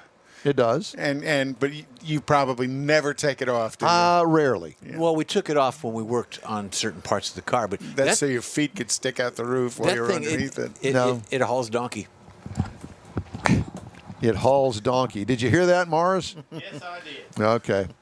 That's one of Mike Mars's favorite terms. It hauls donkey, whatever that means. What could use improvement? Had to buy an aftermarket cup holder for 2 because the one cup holder it has is about that deep. And An a can will flip out of it. Oh, anything will flip out of it. So I don't even use it. Also, it does not have GPS or Bluetooth. Needless to say, that wasn't part of cars. Oh, yeah, back in 2000. 2001. So I bought an aftermarket cigarette lighter Bluetooth adapter. Works like a champ. Works like a champ, and I can tune in my Sirius XM satellite radio to beautiful. play through my Bose stereo that's in Beautiful. there. And your phone has GPS in it. Who needs more? Exactly. 5.7 liter V8 direct injected, 350 horsepower from the factory. What? What? It's port fuel injected. Whatever. It's fuel injected. Or infected. Mods include the K&N filter, Corsa catback exhaust, Hurst shifter, and a retuned ECU, dynoed at 405 horsepower. Torque was 360 with the original motor. 6-speed manual transmission, got 2 overdrives, 5th and 6th. Miles per gallon, 19 city, 28 highway for combined of 23. I got 23 over many of the miles that I have And put what was on the it. best you've ever gotten out of that? Almost 30. Yeah, yeah. I've heard that about, 6-speed cruise set going distance. As a 30 matter of miles an fact, hour is attainable in that car. Here is the window sticker. Oh, really? And it shows here a highway is 28. Believable with the 6-speed. Very Yeah. believable. At any rate, so the base trim price on the car was $40,080. Wow. The price as tested was $47,805 because it had a bunch of options on it. Base model price is $40,000. Competitors to it, Dodge Viper with 450 horsepower for $55,000. Porsche Boxster S used today goes for about $20,000. And the Ferrari 360 Spider goes for $90,000. Wow. Until you have to spend that 30,000 mile for the service tune-up, interval yeah. for $20,000. The Honda NSX today goes for $90,000, and it only has 290 horsepower. Oh. So there you go. There you go. I really do like the look of that chip. I'm sorry. Did you say something? I said I really do like Yeah, he did, but we can't hear him. Sorry. Yeah, I'm used to it. You like the? No, I do like the look of that shifter. How does it work? I mean, how does it Added feel? a little Mopar to it with the pistol grip shifter. Well, yeah, but it's a Hurst shifter, so I think that Hurst was. Click, click, click, click, click, click, click. It's not quite like that, but yes, it's similar. Yeah. Hall's Fun. donkey. It is fun. So there's my review this hour. Of a 2001 Chevy Corvette. Coupe with how many miles on it? Now 27,000. That's nothing. I know. So at any rate, And he's just done the service. He's done all the fluids. Yep. He's talking about a serpentine. We're going to do the seat washers. Serpentine's super simple on that. I told you. You just get a wrench Yeah. or a breaker bar on the tensioner. Don't give pull him the any tensioner ideas. back, put a new belt on, but pay close attention to how the belt threads.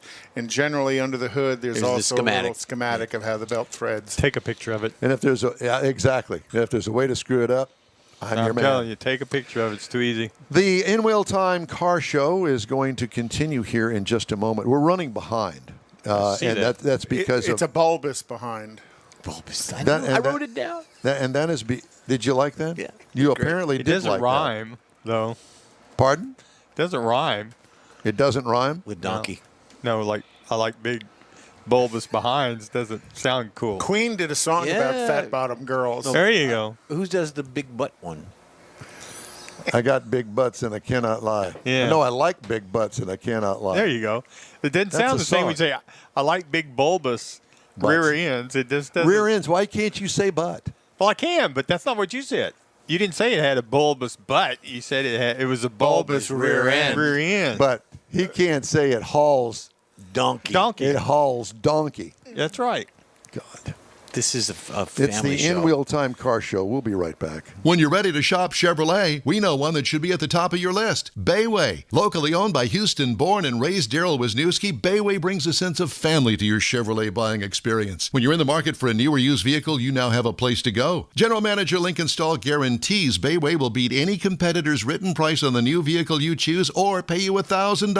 Bayway Chevrolet is located only 8 minutes from the Beltway and Highway 288. Whether it's online or in person, you'll be welcome like one of the family. BaywayChevrolet.com. Tailpipes and Tacos, Houston's premier monthly car cruise-in, returns Saturday morning, October 16th to the Lupi Tortilla Tex-Mex in Katy. Tailpipes and Tacos is free and you're invited. Collector cars, hot rods, customs, magnificent originals, and resto mods will all be on display. Loopy founder, car collector, and drag racer Stan Holt brings you the coolest Saturday morning cruise in, tailpipes and tacos. Car show season's just around the corner and time to stretch your car's legs in a fun family event. There'll be plenty of fabulous, fresh, made-to-order Loopy tortilla tacos, hot coffee, and adult beverages too. This is Houston's coolest cruise-in, tailpipes and tacos at the Loopy Tortilla Tex-Mex on the Grand Parkway at Kingsland Boulevard just south of I-10 and on the Southwest Freeway in Kirby inside the Loop. Get your ride ready and we'll see you at the Tailpipes and Tacos Saturday morning cruise-in, October 16th, 8 to 11 a.m. The In Wheel Time Car Show will be there too. We'll see you then, weather permitting. Gulf Coast Auto Shield has moved to a more convenient location. Now you can visit John Gray and his staff of dedicated professionals at their new shop on the South Sam Houston Parkway between Belford and Airport in Southwest Houston. Gulf Coast Auto Shield is the best at paint correction and ceramic coatings. Clear bras and custom wraps are specialties that only Gulf Coast Auto Shield installs with award-winning accuracy, and all their services come with a warranty. Lamborghini, Aston Martin, Porsche, and Ferrari owners depend on Gulf Coast Auto Shield for their specialty services, and you should too. The In Wheel Time Corvette and Cutlass have both been massaged by Gulf Coast Auto Shield, so isn't it time your vehicle visit their new shop in Southwest Houston? Call John Gray today at 832-930-5655 or visit online at gcautoshield.com. That's gcautoshield.com. Paint, coatings, wraps, and more at gcautoshield.com. Celebrating 10 years of award-winning car talk, this is the In Wheel Time Car Show, your weekly go-to all things automotive place. Coming up, Jeff has a Dale Jr. feature. We'll have This Week in Auto History and get you updated on the stories making car news this week. Howdy, along with Mike Out of This World Mars, King Conrad DeLong, and we need more Jeff Zekin. I'm Don Armstrong. Glad you could join us today. Mike's fixing one of the cameras. Again, so he's not with us, and the camera that we use for all of us is on the fritz again, so we're going to... Fritz. So if you want to send us money, we'll open a GoFundMe account so we can buy new cameras. Because some of the cameras we are using are old iPods and iPhones.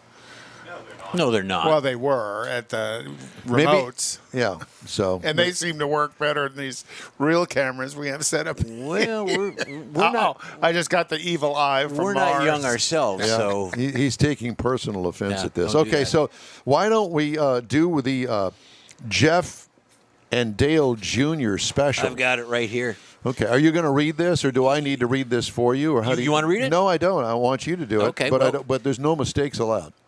Well, then we're not doing the segment then. No, we're doing the segment. This is a test. This is a test. Okay, so Dale Earnhardt, you know who Dale Earnhardt is. Well, senior?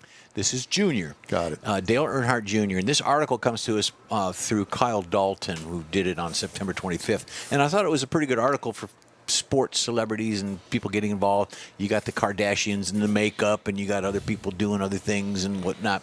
So, we know that Dale achieved his greatness. He's got 28 Cup wins. He's been in NASCAR Hall of Fame. He's got 2 Daytona wins. He's proven himself to be quite a savvy business person. And a commentator on TV. Exactly. Recently announced that he's delving into another arena outside racing, but he's quite familiar with, and that's alcohol. He's getting into the alcohol business. The 46-year-old and his wife, Amy, partnered with Sugarland's Distilling Company to produce an alcoholic beverage that... That's not Sugarland, Texas. No, it's Sugarland Distilling. It's out in the East Coast, I believe. Don's going, I missed a distillery here I missed a in distillery. Sugarland. It's right down the street. And he's got a pair of Xfinity championships, 28 wins in the Cup Series. He's a member of the NASCAR Hall of Fame. He's also been successful in the world of outside of racing. Junior Motorsports, which he owns, and multiple Xfinity championships. Earnhardt works as a broadcaster in the booth. NBC covering NASCAR hosts weekly podcast on Motorsports World. And one of my favorite shows, Lost Speedways. Speedways. Oh, Yes. my God, that's Such the a And best. that's good another show. one. That is Exactly. such a good show. And I've seen his podcast, not his podcast, his show that's on TV as well. Right. It's just pretty neat. Through the years, his business acumen has been limited to racing, but his current name, he's got his name on everything, him and his wife. They've got their own line of eyewear. He co-owns Filter Time. which is a filter subscription service, and he owns several Whiskey River restaurants. What is a filter service? I have not It's looked where you that up. sign up and they automatically send you the filter for your house or the filter for your Whatever. refrigerator, Yeah. water system. Water system. All right. And he The owns AC dealerships. filter for your house. He owns car dealerships, Oh, yeah, which yeah. is his dad did as well. They're all over there. Well, East Coast and I Arizona, think that these- Teresa now owns those. Possibly, but he owns Dale Jr. owns. He owns his own dealership. Exactly. So it's called Orange Sippin' Cream. It's a 40 proof alcohol which combines fresh orange zest with vanilla cream. Oh, it tastes like the cream bar. Yeah, Yeah. a dreamsicle. Creamsicle. Except it gets you buzzed. There you go. We need that. A buzzed dreamsicle. Yeah, but I So- don't know about the cream part of it. That's kind of pukey for me. Oh no. I guess it's an acquired taste. Really? I drink, Angie and I do Bailey's Irish Cream with yeah. some frequency. That's one of the All I things. can think of is the time that I got sick and passed out on pina coladas, and just the thought of that. But there's no cream in a pina colada. I understand that, but it has it's just that too much sugar. Whatever, it's still You got take- that same thing going for it. But I could dig the vanilla cream, It's the between you and dreamsicle I. flavor. Orange. What Orange, you do is yeah. you get coffee flavored tequila. You get a shot of that, whatever the shot, 3 ounces, 5 ounces, and then you rim it with Bailey's, and you do the shot, and it tastes just like coffee. It's awesome. But that's getting back not to the what story, he's that's selling. mine. Yeah, That's yeah. not what he's selling. well, how come you've never offered me that when I come over to your house? I don't have the tequila. I got to get the tequila. I've got the tequila. No, the coffee flavored tequila. Coffee flavored And tequila. Bailey's. So let's get back to Dale Jr. Yeah, I'm getting thirsty now. Okay, You know so what? I think that we need to do a celebration here on the show do some for shots. some shots. Here, No, I don't do that kind of shot. Canadian whiskey. Ugh. you got any TX? Yeah, I do. You want to do shots of TX? We'll do shots of TX. Nevertheless, getting back to it, I lost my place in the Of course thing you here. did. Now married and the father of 2 daughters. He's admittedly settled down. There's no mistakes allowed. But don't make no mistakes on drinking. This year, the podcast he talked about where he counted beers as calories, but revealed how much he still drinks. So, the beer puts the weight on, but evidently these, convincing you that this won't.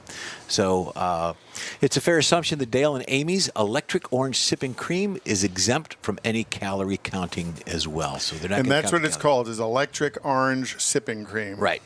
And that's it. So he's getting into that venture, and most celebrities do. Electric orange sipping cream.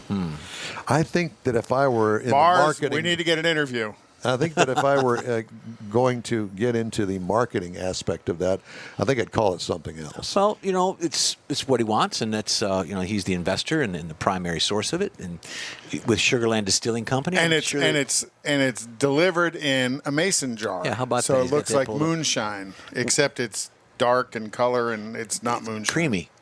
With the But it creamy. doesn't look creamy. It looks caramelly. Or caramel? Is it caramel or caramel? Caramel. Caramel.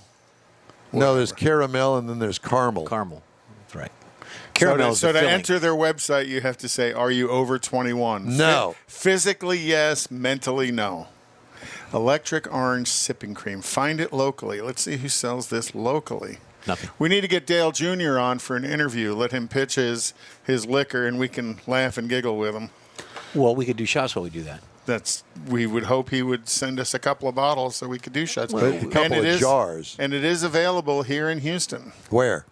I'm looking it up right now. Probably it's not Specs. What's the other one? What's the one the Kathy Total goes to? Wine. Total Wine. You go there too. Yeah. No, That's a neat place. Specs carries it. Specs has it. Specs, Sass Liquor, Specs up in Tomball, Specs, Fairbanks Liquor Selections. I'm sure all these places are going. Why are you? And then here close to you, Don, is Total Wine. There you go. Yeah, Total Wine's not very far from here. So I wonder what section you would look under to find that. I would start with the person behind the counter and just Yeah, ask just- them, save your time. Believe me, walking around Total Wine and walking around Specs is just Totally It's a different. day trip. It is yeah, a day trip. for Total Wine. Yeah, because they, each one of them have samples. Well, you can go into. I can see Yeah. Jeff going through the liquor I've done store, that. taking samples I've like he's done at that. Costco. No, Mr. Zeke, and you've been in this line 17 times already. You I can't know a really- guy. Hey, I know a guy. I know a guy. It's like doing wine tasting. So Dale Jr.'s getting into the booze business. Booze, alcohol, not booze, alcohol. Yep. Well, that's booze. And well, he's had Budweiser as a sponsor for a long time on his. Well, he used car. to. Yeah. Right. But this has nothing to do with beer. Right. This is hard liquor. And the gentleman by the name of Ned Vickers is president and founder of Sugarlands Distilling Company. He's impressed with the vision and passion that Dale had, and they're kicking off the And the partnership. money. I was going to say he loves being associated with Dale Jr. Yep, I would Get all too. them rednecks drinking this sipping cream. Yep. And it's not cream. Yeah, it's electric orange sipping cream. That's what it's called. It's an Appalachian sipping cream served in a Appalachian. mason jar. I love the mason jar thing, though. I think that's a cool way to sell it. Yep. But Sugarlands, they sell moonshine spirits. Spirits. Typically. Yeah, there you go. Anyways, that's the story. Back to you. Oh my gosh. Right. How did we get there? We've got our camera back, but it's a little funky. Cattywampus. Well, Yeah. who set that up? I did it blind. They did I it tried to blind. get some help. And nobody was looking at you? Right. That wasn't by accident. Kind of looks like everybody lean this way. No, Everybody ship lean this way. and notice that this the way. walls are yellow, Yeah. and that's from too much sipping cream. Yeah, Too much sipping sipping cream. And the Marlboro Man. Well, why don't we do This Week in Auto History? Because that's always fun. Are you capable of doing that? Yeah, one thing I wanted to give a shout out. Alan Presley, one of our listeners online, in Cypress, Texas, on let me get to the date here. On Saturday, October 16th, the West Houston Classic Car Meet at Twisty Treat on Fry Road in Cypress. Twisty Treat. Twisty That Treat. sounds like That's fun. at 7 p.m. next Saturday the 16th. So, Okay. you ready, Jeffrey? Can we? Yeah, I we was do- trying to signal Mike was still crooked there. Well, I That's know, okay. but I Well, was- we can I need to do uncrooked it. I it was while trying you're to get doing you to this. get off of that Okay, shot. we right, can't. so- let's just In continue on with. 1910, and this we heard about Mr. Durant before, not Durante, but William Durant, carriage maker and entrepreneur, was the original patriarch of General Motors Corporation, but due to financial difficulties, he lost control of the company, and he was determined to regain control, and he and Louis Chevrolet joined together at Chevrolet Motor Company, and then 5 years later, Durant and Chevrolet acquired control of General Motors again. So, interesting story there, I didn't realize. And then in 1925, construction of the Nürburgring racing circuit, often referred to as the Green Hell. The 12.9-mile course through the Eiffel Forest is considered one of the most dangerous segments of road on the planet. And that was where Niki Lauda had his crash and burn during a Formula One race there. They really don't do competitive racing, real high-level competitive racing there anymore. No, it's just strictly a time speed event. Test track, yeah. And, the all different auto manufacturers show up with whatever their newest model, chasing the lap record. The current lap record is 7 minutes and 35 seconds 12 to miles. go around 12 miles, which is about 171 miles an hour. In what? A Tesla. Of all things, in a Tesla. Now there are race cars that have gone faster through this, but right now the lap record's held by a Tesla. And through the years it's been BMWs, Porsches, Audis, So who built Vipers. this track? This is The before. Germans. I know. Thank you. But this was 1925. This is before Hitler took over, and so somebody before Hitler got involved in this. Probably one of the Kaisers, because that's who was in charge of Germany back before Hitler, were the Kaisers until they got overthrown by the National Socialist Party. And I think it was before AOC, but there is our newest National Socialist Party. Yeah, AOC and Bernie. Moving on. The American Socialists, Communists. Beside the point. 1928, the first cornerstone of the Henry Ford Museum was laid, the first step in establishing one of the most extensive automotive collections in the world. And you've been there. I've been there. I've been there. That is one heck of a visit. I grew to up not spend. far from there. Did you really? Okay. Yeah, and actually, not just cars in the collection, they also have this huge collection of trains indoor. Oh my God, They these have are the biggest locomotives I've ever seen in my and entire a life. DC-3 hanging from Oh, yeah. a real DC-3 hanging from the ceiling. It's Let's so tell you a cool. story. A buddy of mine lives in Colorado now. A good friend of mine grew up with him. He used to, when we were kids, he worked there in the summer. At the museum? At the Oh, what a museum. cool job that would be. In 1937, Duesenbergs, who were acknowledged to be the ultimate in quality and value, and they kind of created the expression, it's a doozy. Now it's a doozy, doozy. yeah. Well, originally it's a doozy.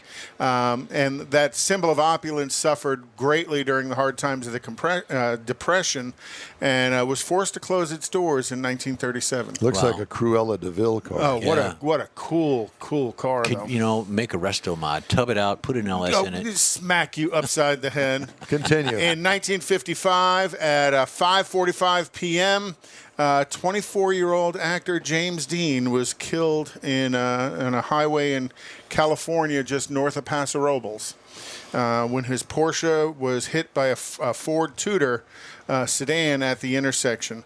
The 23-year-old California Polytechnic University student, Donald Turnspeed, was dazed but mostly uninjured, and Dean's passenger and his Porsche mechanic, Rolf Wustek, was badly injured but survived.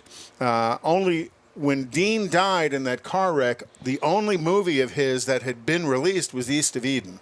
The other two movies, Rebel Without a Cause and Giant, were released after his death. I did not realize Yeah. that. I did didn't not either. realize that Yeah. until I read this. So, just from one movie and the loss of his life, made him into truly a legend. And, that's him in the car. Is that and a then- Tudor behind him? Is that a Ford behind him? Actually, that is a Ford behind Yep. him. But that's not the one that hit him. No, but that's kind of. And then there's the next picture shows as they're extracting the car from the accident site. It's a pretty bad mess.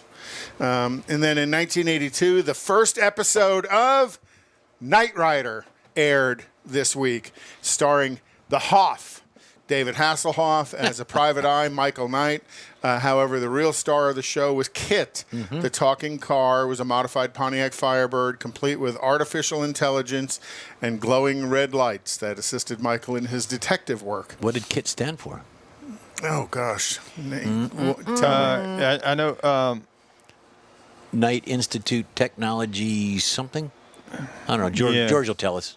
Night something. George tell us. George will tell us. So I thought that was kind of a cool. And then on 2004, the Chinese officials gathered or built the new Shanghai International Circuit racetrack and introduced Formula One to the Chinese market. Wow. And I knew Shanghai, and that's, if you've ever watched that race, it's a great race because it's a wonderful track. But I didn't realize that it's been since 2004. I thought it was much newer than that. This You got is- to think since 2004, Coda opened. Yeah. Coda opened, what's it, 10, 12 years now? Yep. So is that with the term I've been shanghaied? I've been shanghaied. Okay. So that's this week in automotive news. Thank you very much. No, history. I have the news. Automotive history.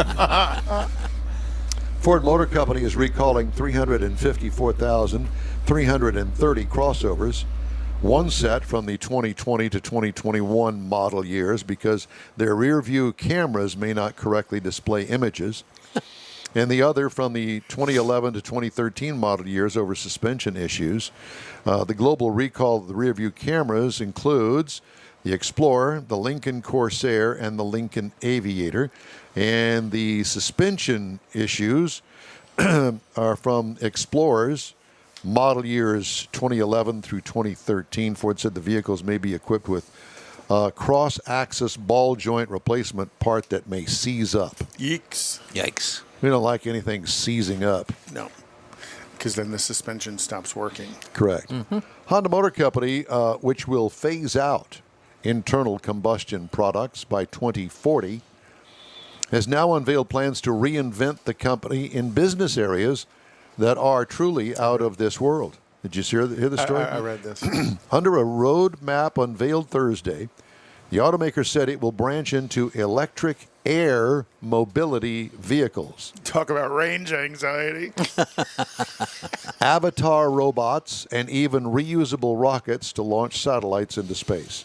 The rocket ambitions position Honda as a kind of Japanese answer to Elon Musk's SpaceX aerospace company. Okay. So we're going to outsource more. Yeah. Okie dokie. You know, I was talking to somebody this week about Honda. There's a Honda Jet that sometimes is in our hangar, and it is a very unusual looking jet in the way that the engines are mounted. They're not mounted to the fuselage of the craft. They're mounted to the wings, but they're kind of like pods, and they've got these mounting brackets that come off of the wings and go up to where they would be mounted on the fuselage toward the back. Very interesting. And that jet's been around a while. And very expensive and very sleek and very different, and it's quite the thing to see in person. Sniff, do not touch. Jeep's second plug-in hybrid, the Grand Cherokee 4xe, will offer 25 miles of electric range. 25 miles of electric range. That's 25 miles of electric range. And a long extension cord. A 6,000-pound tow rating and a Trailhawk version, But for only powerful 25 enough miles. to conquer the Rubicon Trail in battery-only mode.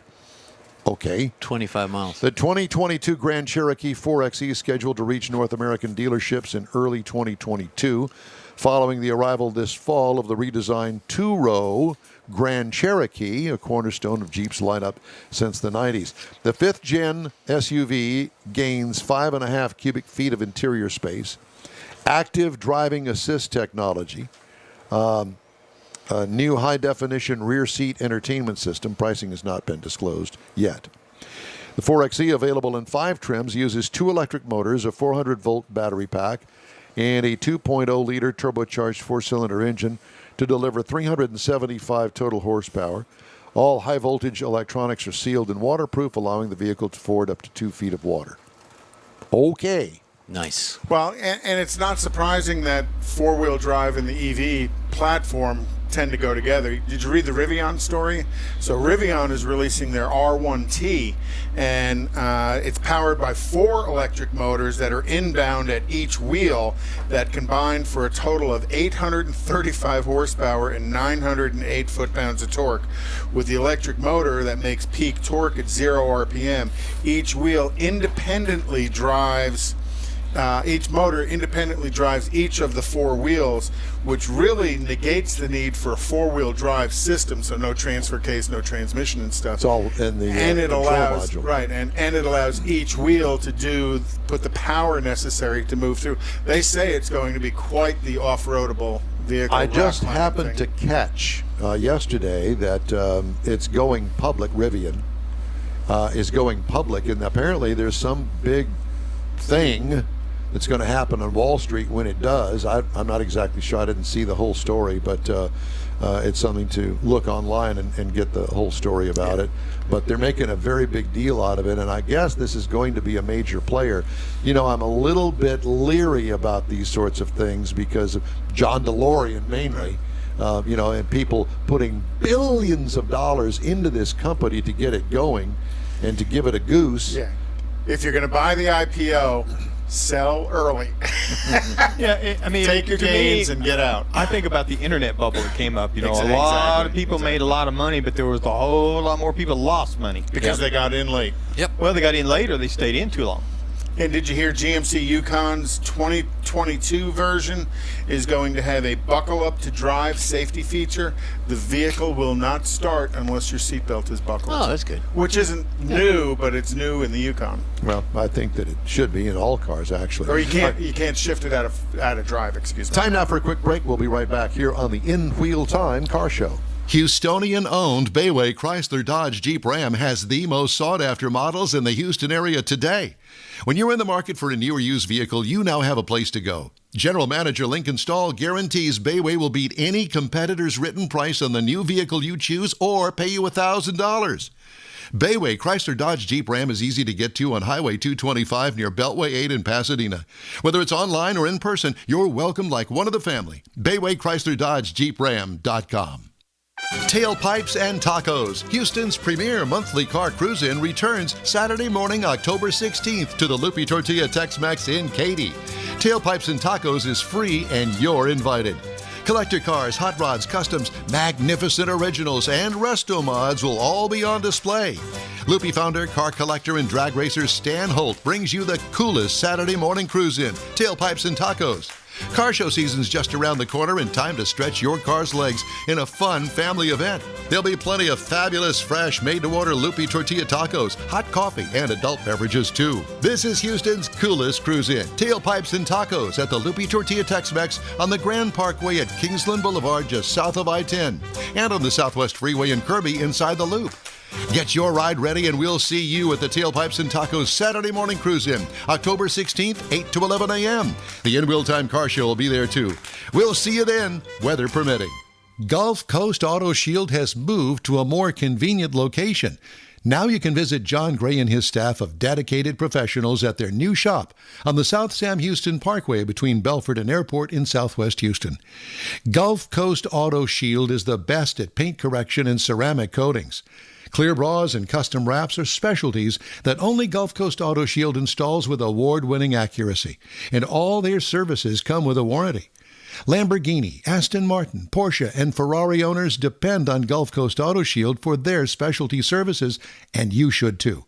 The In-Wheel Time Corvette and Cutlass have both been massaged by Gulf Coast Auto Shield, so isn't it time your vehicle visit their new shop in Southwest Houston? Call John Gray today at 832-930-5655 or visit online at gcautoshield.com. That's gcautoshield.com. Paint, coatings, wraps, and more at gcautoshield.com. Celebrating 10 years of award-winning car talk, it's the In Wheel Time Car Show, today coming to you from the posh confines of Studio A in Texas, USA. Glad I straightened things up. Yep. Coming up, we need more. Jeff will review his pre-owned thing of the week, the 2020 Polaris Slingshot. Isn't that great? Or is it Slingshot?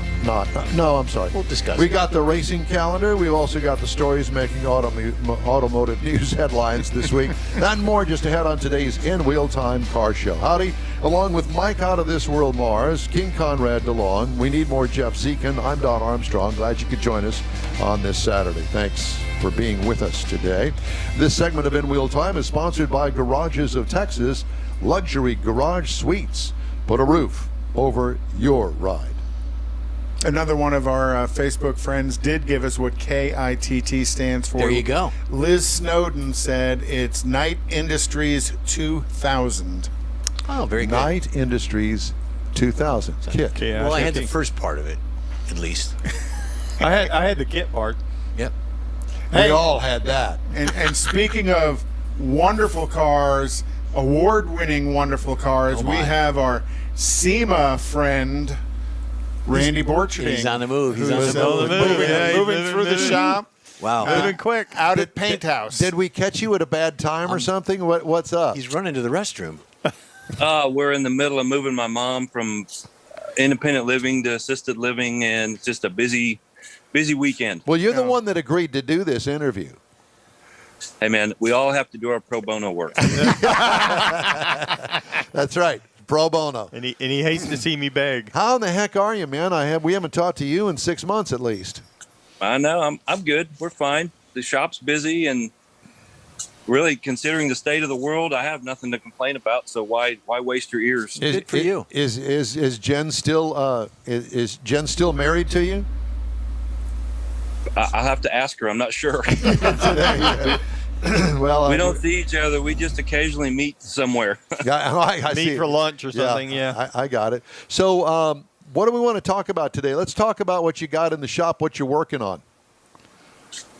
Well, let's see. Let me flip it around here if I can figure that out real quick. You want the phone vertical or horizontal? Well, we prefer it horizontal. Yeah, but- the landscape. There you go. There we go. There's a wide Much bigger shot. picture. Perfect. Oh, let's see. I think I've shown you this one before. 65 El Camino, Morrison chassis. It'll have an LT4 8-speed package. Wow. We've had some wheels made that kind of emulate the 64 SS hubcaps. Oh, wow. Very It kind of nice. has a nostalgic all GM type feel to it. With It's, some go fast parts. And what color Pardon me? has been chosen for this? What was that? What color has been chosen for this car? Well, it's kind of a bronzy brown, so I called it browns. Brown. Just a nice earthy pearl color. Cool. Here's a 76 Jeep truck that actually belongs to me, and I haven't worked on it in far too long, but I love these old J10 trucks. Oh, Yeah. yeah, for sure. So, are you going to do engine mods? Or are you going to keep the original Jeep engine in it? Well, it looks like At the moment, I'm keeping it original. I've learned that it has a manual transmission, which I like, and it's very hard to get another transmission with overdrive to fit in these things. It's a long story, but at the moment, it's a 360 AMC with the granny gear 4-speed. Cool. Oh man, pulling trees And, down. And the I custom can't color. wait. I can't wait to finish it and take it to the mountains. The custom color you've chosen for it? Nope, it's going to stay just like it is. It's patina white, and I like it. Oh, okay. Cool. This one is a 69 Vet, very original car we started with, but not rare. Just had the regular 4-barrel 350 in it. But we're putting on the wide body kit. Ooh. Oh. So she's getting some hips and curves. Yeah. It will have I don't know, a 500 or 600 horse LS3, pretty reliable, and plenty of horsepower, but nothing crazy. So will that have It, I'm sorry, go ahead. it also is on a Morrison chassis, but this is the first chassis they made for the C3 body style. You and Morrison, you guys must be big buddies. They must love you with giving you the opportunity for the first chassis, as well as you not that you promote them, but you go to the best in the industry and you use them in so many of the vehicles that you build. It's got a bulbous Indeed, rear yeah. end. Morrison's become a good friend, and sadly, Craig Morrison. I don't know if y'all know this or not, but he's the son of Art, who is the founder. Right. Passed away recently from COVID. Oh no, I didn't know that. Oh, Yeah, he And, was in his late 40s, early 50s. 46, yeah. 46, A 12-year-old son and a wife, and man, he was really spearheading the business and getting these just moving forward into these aggressive changes within their chassis designs and making these independent rear suspensions. And he and I worked personally together on making the chassis for the C3. And he became a great friend, and he's going to be sorely missed. How sad. Not only by me, but the whole industry. Yep. Well, I want to ask you about that car. When it came to you, it had the original chassis on it, and was there anything special about it, or was it just a Nope. run-of-the-mill Corvette? 350 4-speed, kind of a base model, I guess. Yeah. So we're not cutting up or changing anything that's super rare. Right. Um, You're making it just making better. And Make it more fun, yeah. Yeah. And we had John Cramen with Meekum Auctions on before, and we talked a little bit about Resto Mods, and he talked about how many of these plain Jane cars are being brought into the Resto Mod world and are making cars that are as valuable, if not more valuable, than some of the collectible cars of the same genre. The same. Oh yeah, look at the auctions. You take a nicely built pro touring Corvette C2 or so, compared to a big block tri-power C2, and I bet the pro touring car brings as much or more money. Absolutely it is. And that wasn't true 10 years ago. So you're not doing a SEMA car this year, I heard. Well, the SEMA car didn't get out of upholstery jail in time, Oh, bummer. so we're taking the Ranchero that we had last year in the Battle of the Builders, and it will sit with Griot's garage, but it'll just get to sit and look pretty. It can compete for some awards, but It's been it shown. won't be able to compete in Battle of the Builders because it has already done that. We're going to miss you in Battle of the Builders. You've been there a couple of years in a row. Agreed, and we were really looking forward to this year, but we'll take it next year. How can a car sit in upholstery jail? Did you not get it to the guy in time, or what happened? Oh, I like that. Well, I don't want to fault him. He's a super talented dude, but he is a one-man show, and he as well has had some life events going on and moving to a new shop, and it's just the way things work out. Sometimes you got to be patient, and to get the result we want, he's worth the wait. This 55's been in the shop a few Yeah, I like months, that. hasn't it? Years, maybe. It has. We're finally in the bodywork phase. The engine should be back from Don Hardy in a couple weeks. Another LT4 8-speed, but we've had it tweaked up. It'll make probably 800 horse, 850, but be very streetable. Got all that wiring. Yeah, well, it's all clean. And we've tried to reinvent the dash, which is kind of hard to do. It's such an iconic look in these cars, but we've made it removable. So if you need to get in there and service anything, you just take the dash out. It's very easy. How interesting. That's what is you that? mean in your Corvette. That's what I need in Yeah. the Corvette. Yeah, my Awesome. my 2001 Corvette. Wow. Yeah, Well, good luck finding anything in the dash of those. Yeah. Yeah. Everything's in the dash. You just can't get to it. That's right. Exactly. Yes, sir. So, you guys going to be out at Guitars and Cars? We are not. Well, I just talked to Gordon. He said you're invited, but that's up to you. Well, that's very nice. No, I've looked. I haven't seen or heard a word about it. yeah, we didn't. It is being held at the Ellington Air Show this year. They're doing it together. Right. Maybe that's why I couldn't I read find it. that. So most car guys are also into airplanes, or at least can appreciate an airplane. And Oh, yeah. I'm looking forward to it. Oh, for sure. The Air Museum down there at Ellington's well worth the trip as well. Oh, indeed. And who doesn't love a flyby in a fast jet, you know? When is that show? It's 9th and 10th, or 8th and 9th this coming weekend. Next weekend, yeah. Next weekend. Yeah, exactly. All So I hope you can be there, and it'll be fun to have it tied in with the air show. Well, And it's, of course, for a good cause, benefiting the U.S. Vet Foundation. yeah. Hey, can you hold on a minute and let us play a commercial? Do it, yeah. Okay. Well, is this the El Camino that you were showing us earlier? Mm-hmm. Yes, the sir. different side of it. Oh, just a different side. I like of the it. wheels. Those are cool. Yep. Yeah. All right. Well, hang on. We'll be right back. right, Garages of Texas offers first-class luxury garage suites to keep your collection in a safe, secure location with 24-hour access. You'll love your own private space that's developed with other like-minded enthusiasts in 2 Houston area locations, in Katy and the Woodlands. Visit garagesoftexas.com to see how other enthusiasts have designed their motor vehicle man cave. But you need to act fast. These properties are almost sold out. Visit garagesoftexas.com for full details. Okay, welcome back to the In Wheel Time Car Show. Talking to Randy Borcherding out at Paint House, and it's always good to have a tour. So, are you actually working today? I will be later today. Again, as I said earlier, we're in the middle of moving my mom from one facility to another, and I'm going to load up the trailer and go do that next. I got you. Okay. Well, we don't want to keep you, so if you need to go, just let us know. Oh, I have time. I'm here for you, man. Okay. Well, you always are there for me, and I appreciate that. Yep. You always have. Well, you been. need it. You need all the help you can get. Well, He knows us well. You noticed that, eh? Yeah, exactly. Oh, I was just speaking to Don. The rest of you guys are fine. Thank you for that. Apparently, my reputation precedes It me. certainly does. Yeah. Indeed. Indeed. So, what do you have waiting in queue to come into the shop that you're excited about?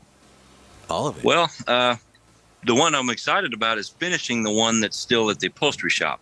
Yeah. That's going to be a neat project. It's a 67 Firebird convertible, full independent chassis, LS3, done kind of retro style, but it's built to match an existing project we already did for this customer, a 67 GTO. So they're both the same color, the same design of the wheels. So they'll be kind of like Pontiac twins, as it were. sisters. Yeah. And I'm looking forward to showing them together. So when is the upholsterer going to get the car back to you? We hope in the next month or two. I don't have a firm date, and I quit pressing on him. Just said, look, finish it when you're done, and we'll wing it and go to SEMA with the Ranchero. Yeah, and sometimes that's really your only choice, because putting pressure on him, that doesn't work well, and you don't want him to get in a hurry to finish it, and then kind of do something Shortcut it or Yeah, something. Right. To answer your question, we also have a 70 Cougar convertible. Ooh. I think I've shown it to you in the past. It's kind of a school bus yellow. I call it short bus yellow. And it's coming up. But here's something we can talk about. This engine is what was in it. It's a 4.6 Terminator. Came in the 0304 Cobra Mustangs. Right, with the supercharged, makes a ton of horsepower. Very unique and kind of rare engine. But here's what happened. And this is me throwing me under the bus. The school bus, the short bus. Yellow bus. We go to fire this thing up. This engine has not run in years, literally. And we mistakenly did not pre-oil it. Oh, and we spun the cam. It's not a bearing, but we ruined the cylinder head because the cam didn't have enough oil, and we cranked on it and fired it up and ran it, and all of a sudden we had a noise, and I get to rebuild the engine. Yeah, because those don't have a cam bearing. It's just a cam carrier. The cam's just mounted in aluminum. It's a cam on the aluminum of the head, correct. And anyway, hard lesson to learn, proof that you keep learning no matter what. I'll have to bring out some of that BG Pre-Lube, which is our engine assembly lubricant. And see, and this is why we can't have anything nice around here. Yeah.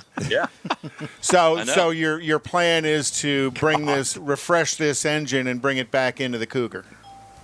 Absolutely. And of course it's at our expense. It's not the customer's fault, but it's just one of those things in this business that no one wants to talk about. It's embarrassing, but it's just the way things go, and it was our fault, and we will take responsibility for it.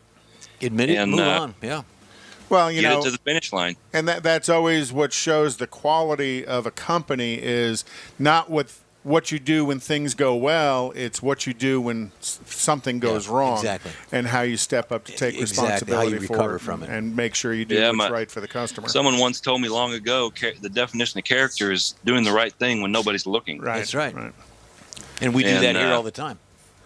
Well, that Terminator motor can put out a ton of power as well. Oh, they're fun. We have you've seen the black 65 Mustang we did. Right. Same engine, and my God, is that car fun.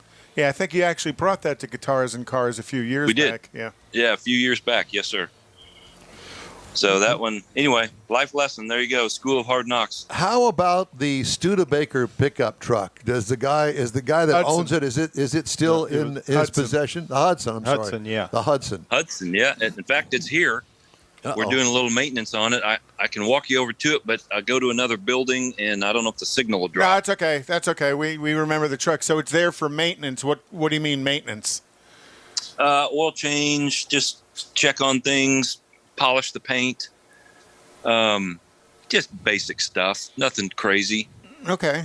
He doesn't drive it a lot, so as you know, when they sit in humidity like we live in, you got to take care of it.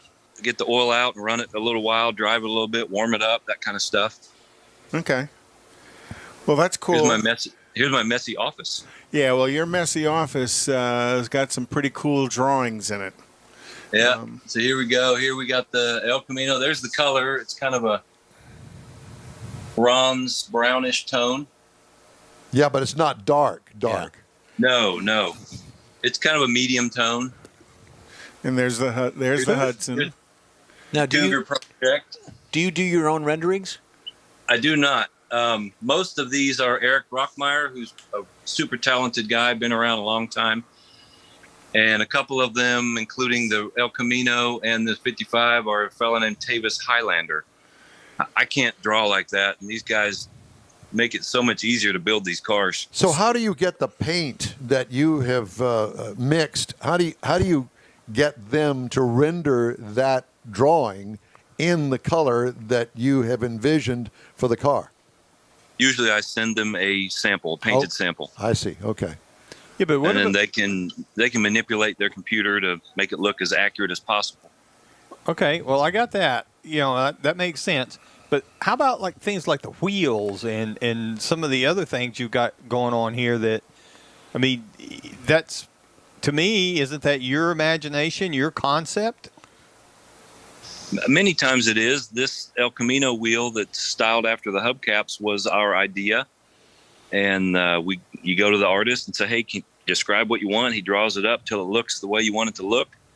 And then you show that to the wheel maker, and he created these off of that drawing, basically. So it's kind of like a police sketch artist. So is that a You would know about I'm that. thinking the same. so is that a 2-piece wheel with a rim and a center plug, or is it all Yes. cut? Okay.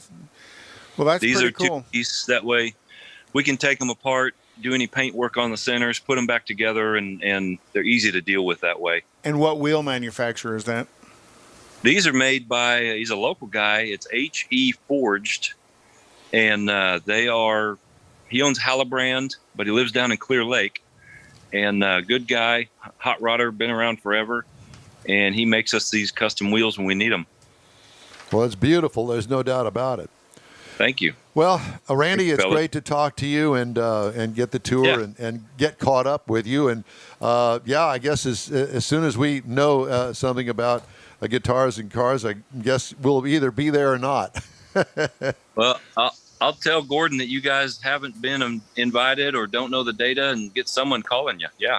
All right. Well, you take care. Tell Jen we said hello, and will. you guys take care. And I hope to see. Am I going to see you at Autorama. Autorama? I'm sure we'll be there. Maybe that's where we'll bring this Firebird. I don't know. I'd like to show it somewhere. If you're looking for a space put it in our booth. to place Yeah. the Firebird, we have space in the. Oh, we don't? Never mind. Okay. All right. All right. Good Thank to know. you. All right. We'll talk to you soon. Thanks again, Randy Borcherding with Paint House. We always appreciate him. You know Yep, what's he's funny fun. is AG Forged. I went on their Facebook page, and he has the wheel he made for Randy On the front site. and center on his Facebook page. Proud of it. Yeah. Hey, I want to remind everybody that if you'd like to get in touch with us, shoot us an email. The address is info@inwheeltime.com. Time now for the racing calendar, and Conrad usually brings that to the table. Yep. So this weekend, NHRA starts at Ennis, Texas, at the Texas Fall Nationals, but it's a week-long event. So it's two weekends. So it's this weekend and next weekend. Now the Nitro cars are next weekend, but they're going to do all of the sportsman stuff all this week. So it's going to be a long week at Ennis. And then next weekend will be the Nitro cars up there. On the 17th, they'll be in Bristol. On the 31st, they'll be in Las Vegas. And then on November 14th, the finals at Pomona. So they're getting back into California for the moment. Western swing. Whether or not, well, no, not necessarily the Western swing, but whether or not the California allows them to have that kind of event outdoors with nitromethane killing everything else in the air, I can't imagine they would stop them from having it. Talladega is this weekend with NASCAR. Next weekend, they're at the Charlotte Roval.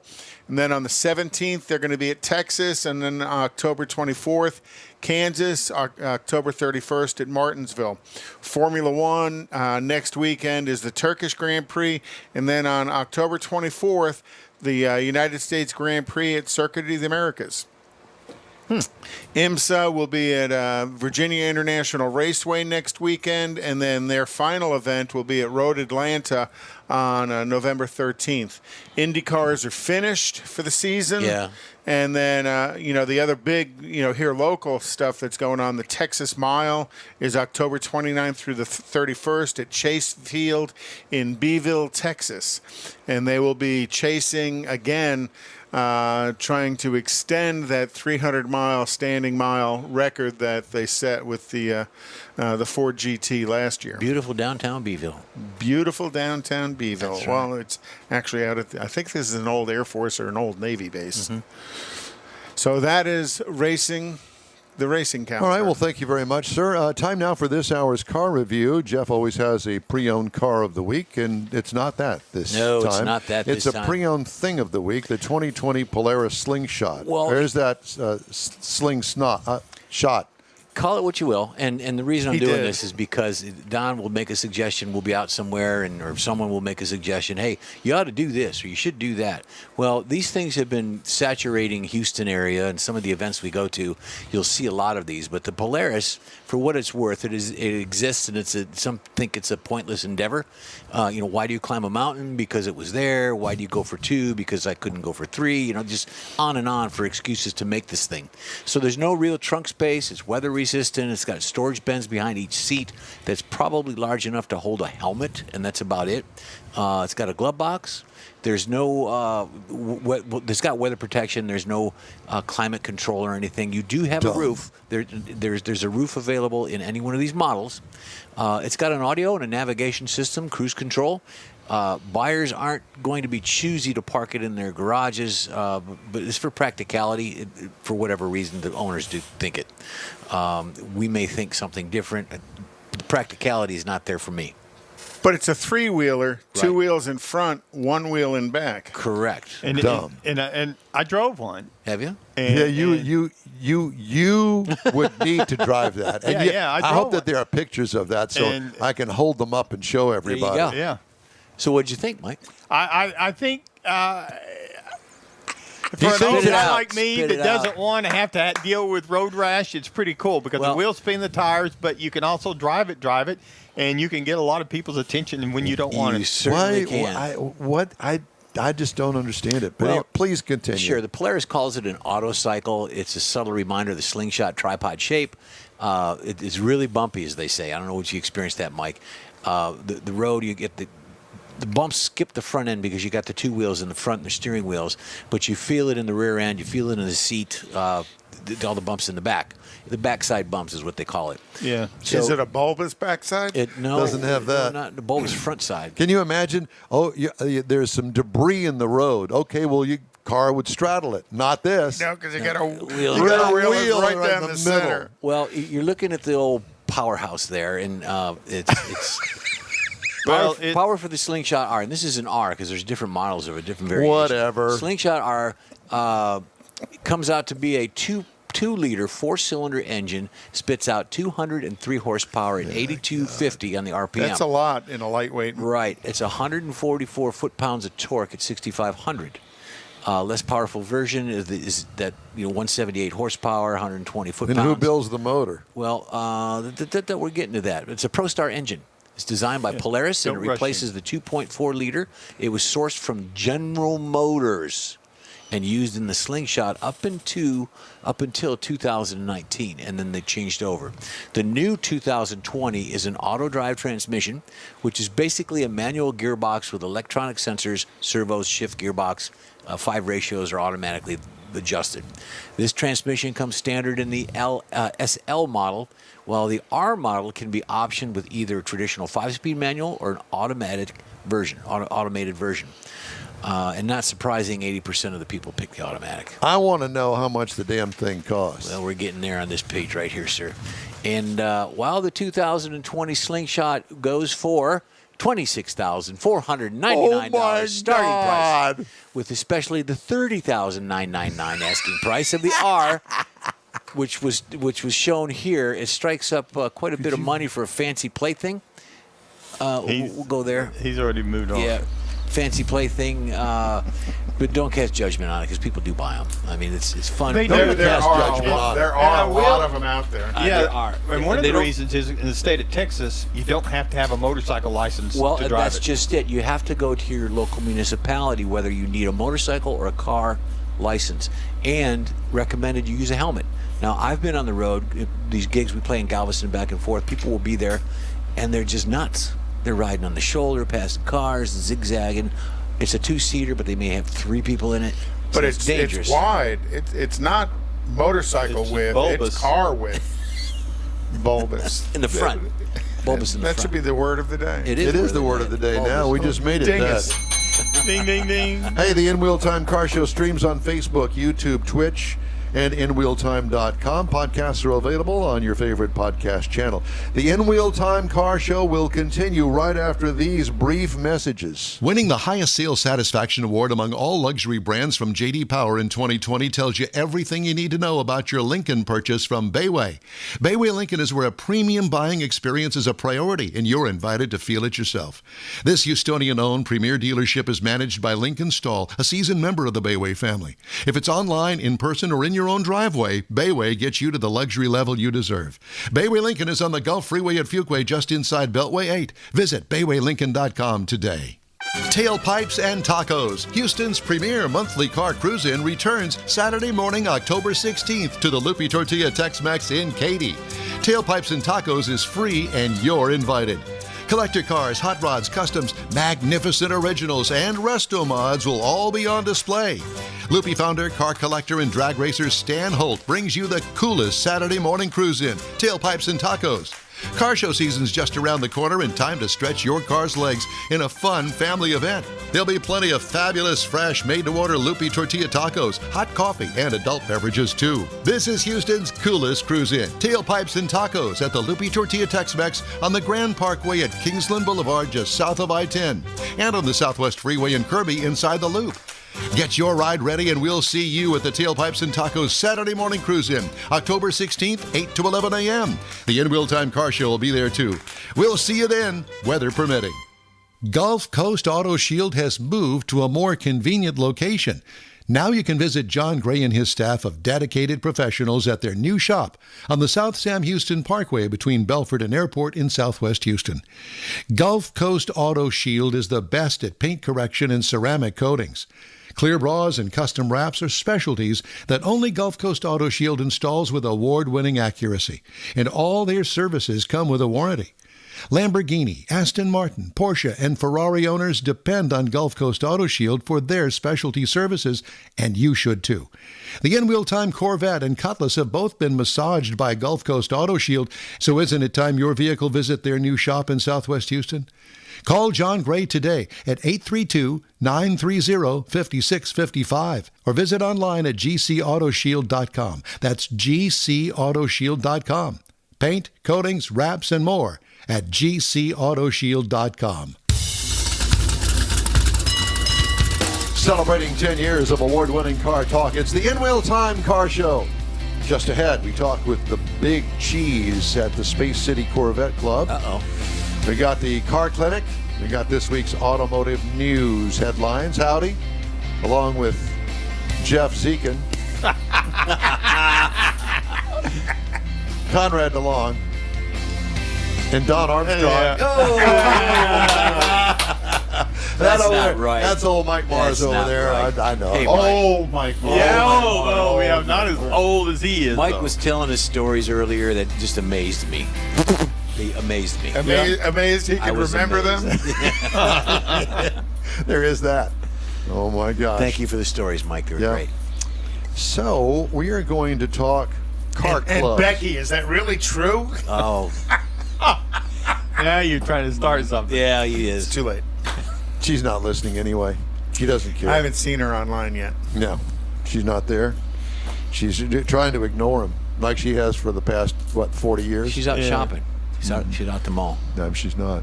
By the way, before we get to our car club guy, I saw a video this week. Absolutely hysterical. And I did not remember or know that this happened. When a actual fan stole the pace car at Talladega in 1986 and drove it around the track, and the cops had to put up a roadblock to stop him on the racetrack. It was a Firebird, if I remember Firebird, a red correctly. Firebird. There it is right there. Yeah, I, when you mentioned that this is the weekend for Talladega, all I could think of was 1986. I sent that to you. How funny was that? Yeah, That did was you a- send? yes. Yeah, that's right. What a great video. What a great advertisement for Firebird, too, because, man, they zoomed in on the car as the guy was driving. Pontiac couldn't pay He for that kind of... stole the pace car. Well, there's other parts of the story too. There was a failure of power, and people were running around chickens with their heads cut off, and the guy stole the car. Yeah, I love it. yeah. It is Talladega. It is Talladega. Going to Dega. Going to Dega. Yep, I've been there several times. And I will tell you that it is one of those experiences that if you are a race car fan, you really need to experience that at least once in your lifetime. And sometimes only once. In the infield, I guess, but I would go back if I lived closer. I'd go Well, every. I heard the traffic in and out is just horrendous. Actually, it's not too bad because it's 4 or 6 lanes in to the racetrack. now. Well, it was when I went Oh, was it? back in Okay. the 40s. Let me think. When did I go? What year did it open? Oh, I didn't go that early. It's kind of a mirror. Actually, it has more banking than Daytona. Yep. Yeah, It's it is. a 2.5 mile, actually 2.38 mile or whatever it is. It's a big place. But parking is in the grass. Yeah. So you hope that it doesn't rain. It's Yeah, one they of those. say if you're standing at the base of turn 1, it's like 3.5 stories to the Yeah. top of turn You 1. can't the walk banking. up there. Yeah. There's no way to walk up there. That's why they go 200 and Million plus miles an Yeah, hour. exactly. And it is truly something to see. And I know, never forget the first time that I went there, I sat in turn 4. The dog is having a dream. Yeah, she's dreaming. She's dreaming. Can you hear her down there? Yeah, she's dreaming of Kolaches. Kolaches. That's exactly right. Yeah, the first time I went there, so I sat coming out of turn 4, going into the dog leg out there.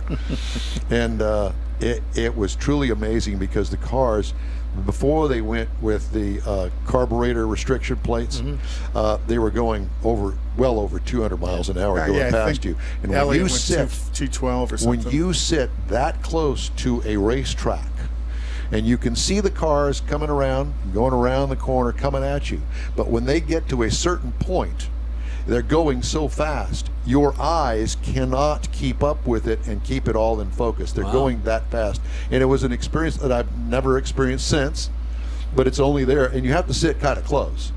And I was in the middle of coming out of turn 4. Wow. And They were hauling. you can't keep up. They were hauling It's donkey. too fast. Yeah. And I look back on that accident that Donnie Allison had.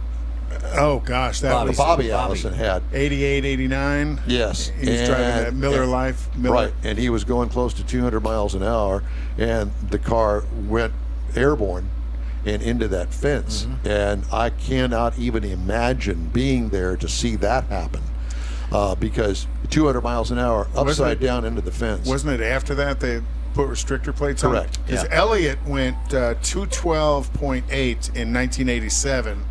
Allison's wreck was 88, so I would imagine restrictor plates were shortly after that, trying to slow everybody down. My dog is having some deep dreams right now. Deep Yeah. dreams. Yeah, and she clearly into a barking mode, so that's why you hear this chirping in the background. She's down there, and Well, let's get to our guests. okay, let's do that. Just explain to them, if you hear barking in the back, it's not Dawn. Not this time. Not this time. So AJ Loopy's with the Space City Corvette Club. AJ, and you got a guest there with you. Guest with a guest. Yes, sir. So Yes, who's this is our president, Nick Deutsch. Nick? Hello, gentlemen. Hi, how you doing, Nick? Nick and AJ. Boy, you sound like race car drivers. There you go. There you go. Well, so where are we speaking to you from? There's a nice echo in there. Is this somebody's garage? It's Garage Ultimate. It's a big garage. It's a garage condo facility. Ah, very nice. Yeah. Well, So tell Down us, here in Friendswood. tell us about Space Center or Space City City. Corvettes. Space City Corvette Club is our club. AJ, you want to tell them some of the history of the club? Well, we've been around since 2007. We are primarily down here in the south end of town. There are 5 Corvette clubs here in Houston, but we have approximately 150 members. Wow. Oh, wow. We do 2 car shows a year. Our spring car show is the Corvettes and Crawfish car show, benefits St. Jude's Children's Research Hospital. Then we have our 9th annual Good Rubbing Gears Fall Car Show, which is an open class car show with over 42 judge classes. That's coming up next weekend, and that benefits Mr. Miller with Texas EquiSearch. And that's also, both shows are done here at Stevenson's Park in Friendswood. okay. Well, that's good. And what are the entry fees? It's $35 pre-registration. The pre-registration is open until October 7th, Thursday, I think at midnight. And then it's 40 day of. But you can go on our website, spacecitycorvetteclub.com, to pre-register. First 100 entries gets a Dash Black goodie bag. Uh-oh. And keep in mind that all that goes to benefit Mr. Miller with Texas Equesearch, and that's if you go to spacecitycorvetteclub.com. I'm putting it on our down to Facebook the bottom page. of the page in the middle, and it's red. It says "Click here to register." Very nice. Yeah. And this is the open show, you said? Yes, sir. Open show. Okay. Mustangs, Camaros, Corvettes, Jeeps, trucks, motorcycles, dune buggies, you name it. Wow. There's over 42 judge classes. Well, back in the turn of the century, that would be the last century, back in 1900 when I was in Corvette clubs. Mm-hmm. Just teasing. Weren't you part of a founding Yes, member of one? I was. And I can tell you that it's a lot of work to put on, especially a judged car show. And I commend you on your efforts. So what is it going to take, all 150 members to put this on? That's right. That's right. Takes a village of people. Well, to I know. I mean, I've been there, done that. It is a lot of work. Everybody thinks, just register and bring your sheet of paper and your post it, money yep. and take a place over there. No, it's not that simple. So are you going to have food and beverages out there? Yes, sir. We have 4 food trucks, including outriggers, fish tacos, Jack's Burgers, K Concessions, the Pink Taco food truck, and we have a lady that's going to be there. She serves ice cream, cake balls, and some sweets. We've also have a kettle corn lady that does the ribbon cut fries. We have vendors. Stevenson's Park has lots of shade, plenty of restroom facilities. It's like a family picnic vibe kind of feel to it. It's really just a nice venue. We're blessed to be able to have our car shows at Stevenson's Park here in Friendswood. It's supposed to be great weather. Where is it in Friendswood? How do I get there from 45? If you go 45 south and you exit 2351, take the Friendswood exit, you can turn right, come down to 518, or it's also South Friendswood Drive. You turn left, and it's going to be down on the right about a mile and a half. It's 1100 South Friendswood Drive, or 1109 South Friendswood Drive. Is right next to the old fire station there on Friendswood Drive. That's down there close to where Ainsley lives. Yep. Yeah. So it seems like you guys have a theme behind your car shows, food.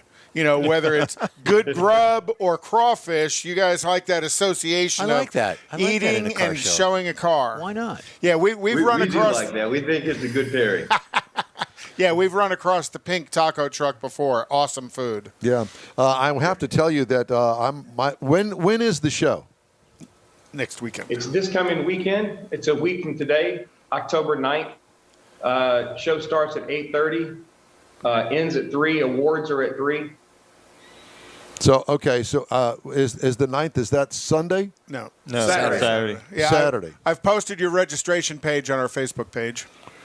Yeah. Oh, great. I mean, I'll try to make it down there. I'd really like to see it. And I'd like to see the Corvettes. I have a 2001 Corvette, and not that it's not show worthy. Don't get me wrong. Oh, it could be in a matter of just a car wash. No, it's not. But at any rate, thank you for the compliment. Yeah, it is a however, nice car. I like But it. I have to tell you that I'm interested to see how many entries do you have so far? The last count, we had 60 pre-registers, which is down a little bit from years past. But the most we've ever had at that car show was 157. So we're looking to break the Stevenson's Park record of 189. Oh. So if everybody kind of gets behind it, we have nice trophies, nice T-shirts. You couldn't ask for a better venue, park setting. So And it goes to a great cause, Mr. Tim Miller with Texas Equesearch. So if I come down there, I'd be getting down there about 12:30 or so. I don't want to be waved on to the show grounds. Is a place for me to park? Absolutely. Okay. You can park among Yeah, the we have unwashed. people that are there to greet you. And by that point, we'll have it where you can't come in. No offense. It'll be cut off, but it'll be ample parking. And there's friends with police officers out there helping direct traffic as well. Yeah, well, when they see me, they'll go, nah, you're out, bud. Yeah. Don't even come in here. You're the reason we put this roadblock up. I'll make sure that you get past security. How about that? All right, well, I appreciate that. You may regret that. Yeah, exactly. You will regret Come that. with us, young man. Yeah. Well, I'm looking forward to it. So I assume that you'll have all makes and models there from all years? Yes, sir. All makes and models. Like I said, we have everything from Jeeps, trucks, motorcycles, Camaros, Mustangs, Pontiacs. Oldsmobiles. And Corvettes. Corvette heavy presence, but we like seeing the classics as well. Very nice. So you guys obviously have Corvettes of your own. Let me guess. So we have one of you has a C8 and the other has a C7. Close. I've actually got a C1. I've got a 1960. It's a Restomod. You do? I do. Man. Now we're talking. It's a Restomod. Of course you do. What's it got? Some big blown 427 in it or something? LS. It's probably got a. It should have an LS. Right now, it's got an LT1 in it. Okay. I One can day live with it'll have an that. LS. Yeah, I can live with that. Is it tubbed out? What's that? Is it tubbed out? No. Oh, okay. So it's driver. So AJ, what about you? I've got a C3. I've got a C4. I've got a C6. I've got Lincoln Mark III. I've got a 72 Pontiac Le Mans Sport GT convertible. Very nice. So I'm a car guy, not just a Corvette guy. Welcome to our show. Yeah, exactly. So I'm hoping that you're going to show, if you don't show them in competition, at least show them some of them. I will. The sad thing is that I'm running around like a chicken with no head that day. So I don't even get the chance to drive my cars in there. Well, you need us to drive them in. Yeah, we could take. That's a great excuse for you guys to come down. Y'all can drive the cars in for me. Well, guess what? Our car show starts at 8 o'clock in the morning on Saturday, so there's a little issue there as far as timing is concerned for us. But maybe we'll promote you on our social media, though. So I think that next year what we need to do is we need to join up with you guys, and maybe you guys have us out there and do the show from there. Mm-hmm. Absolutely. We would love that. Well, that would be fun. Okay, yeah, it would be. All right. Well, it sounds like a good time to be had by all. Next Saturday, we'll post it on our Facebook page. Good luck to you, and if there's something that comes up that we can do to help you, just let us know. Great. Thank you. Looking forward to seeing you next week. Thanks, gentlemen. Good luck, guys. Thank you. That's it's always good. And you know, I know that when I was heavy duty into the Corvette Club, we always came up with somebody to had benefit of the entry fees because we all volunteered our services to whatever it was that needed to be volunteered. And then we'd go out and, you know, get certain items. Remember one year I somehow, don't ask me how, I acquired a stage. Like a trailer thing, a stage. And I acquired that. I mean, you know, you just go out there and say, hey, man, help us out. I know that you got a trailer and we'd like to use it. Oh, sure, go ahead. You know, that kind of thing. Yeah. But that's all a lot of work. And and there's a lot of legwork in front of the car shows, and you know, if you aren't a participant as far as shows are concerned, at least go out there and support them, walk around, you know. Yep. I can tell you what it means to sit there and, you know, hover over your car so nobody, you know, spills an ice cream cone on it, and then to go up to them and say, hey man, I really like your car. Didn't we do that last weekend? We did kind of do that. And it was fun. Yeah, it is. Who owns this? And then somebody would chime in, or it's not mine, it's hers. Yeah. And talk to her about her car. Yeah, exactly. It was great. It is. And these car people all love to talk about their cars. Yeah, for sure. Yeah. And shall we just go ahead and spill the beans, Mars, about Autorama? Sure. Okay, let's do that. We got time. Yes. So we have acquired a car for our booth at. What are you smirking about? I'm just making sure he's paying attention. Yeah, because he's not going to bring his car because he's too cheap to get the damn ignition switch fixed to the car. No, because I'm going to be in California. That ain't got nothing to do with it. That has nothing to do with it. And Toss you know us it the doesn't. keys. We'll drive it in. You know that does nothing to do with it. Anyway. Okay, anyhow. So, and Mars leaves. Yeah. because he's got to a phone get somebody call. on the He's phone. already heard that information. So, do you remember the Cadillac pickup truck from last weekend? Yes. So we have acquired the Cadillac pickup truck. Is it and Dwayne's? Dwayne's the Oh. Cadillac pickup truck. Cool.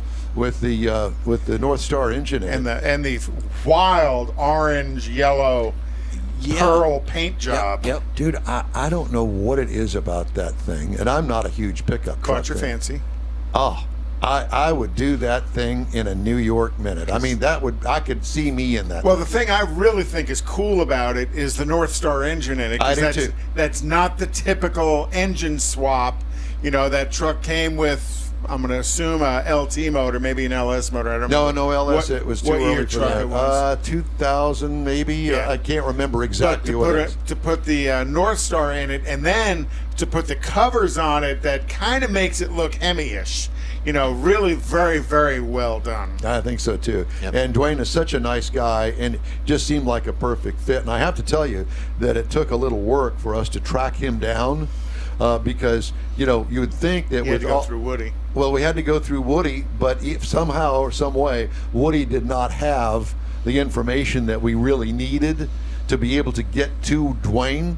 But somehow, some way, through Connections, and different networking. we got a hold of Dwayne. He said, sure. Oh, cool. He was going to truck. show anyway, but you know how that is when you show individually. You're in an individual booth. I said to Mars, I said, let's get him in our booth. We always have a good spot. We always have a good spot, and it'll be Bierman's unique. generally next to us. Yes, and Bierman's booth is going to be unique this year because he's bringing his drag race car, Oh, the boy. one that he's purchased that I haven't even seen yet. It's the Nova. And he's going to have the actual show car. I think he had that in his booth last year, that Wild Thing 34 Ford or whatever it is. yeah. And he's going to have the school bus. Ah, the school bus is cool. Yeah, The school bar bus. the school bar bus. So there's that. So it's going to be a good time to be had by all. Welcome back. And that's going to be Short bus. and that is going to be at the Autorama. That's Thanksgiving weekend this year. Move-ins on Tuesday, and the show opens on Thanksgiving Day at noon. It's Thanksgiving weekend every year. And if you want to see Dwayne's interview with us from Topwater, it's on the podcast. It is on the podcast. Yep. So He's a cool guy. Which day Which day? What? on the podcast? I don't know. I've been Friday. Friday. Friday's this podcast. past Friday's This podcast. past It's Friday, on yeah. yesterday's podcast. And when he was pulling in, what caught my attention was the Cadillac Leaf on the front. Correct, And in the everybody's grill. looking at me. Right. Everybody's looking at me. What is that? What is that? Which, you know, that used to be a really popular because it's a pretty easy swap to Yeah. take that sheet metal and get it over there off the Escalade. But he went so much further than just putting a new front end on it. Well, he bought that at Barrett's. Did he buy a Barrett's or Meekham's? Meekum. Meekum. It was a Meekum buy. Yeah. And I was just, Thanks, John. We know you're still watching. Yeah. John? Who'd we have on about an hour, From Meekum? 2 hours ago? Oh, okay. Thought, where did that come from? Yeah. Prevagen. Yeah. Or lack of. I'm sorry. But at any rate. It's late in the day. So, yes, it is. And 3 hours of thinking. I'm going to start drinking. 3 Here, hours right of here. drinking.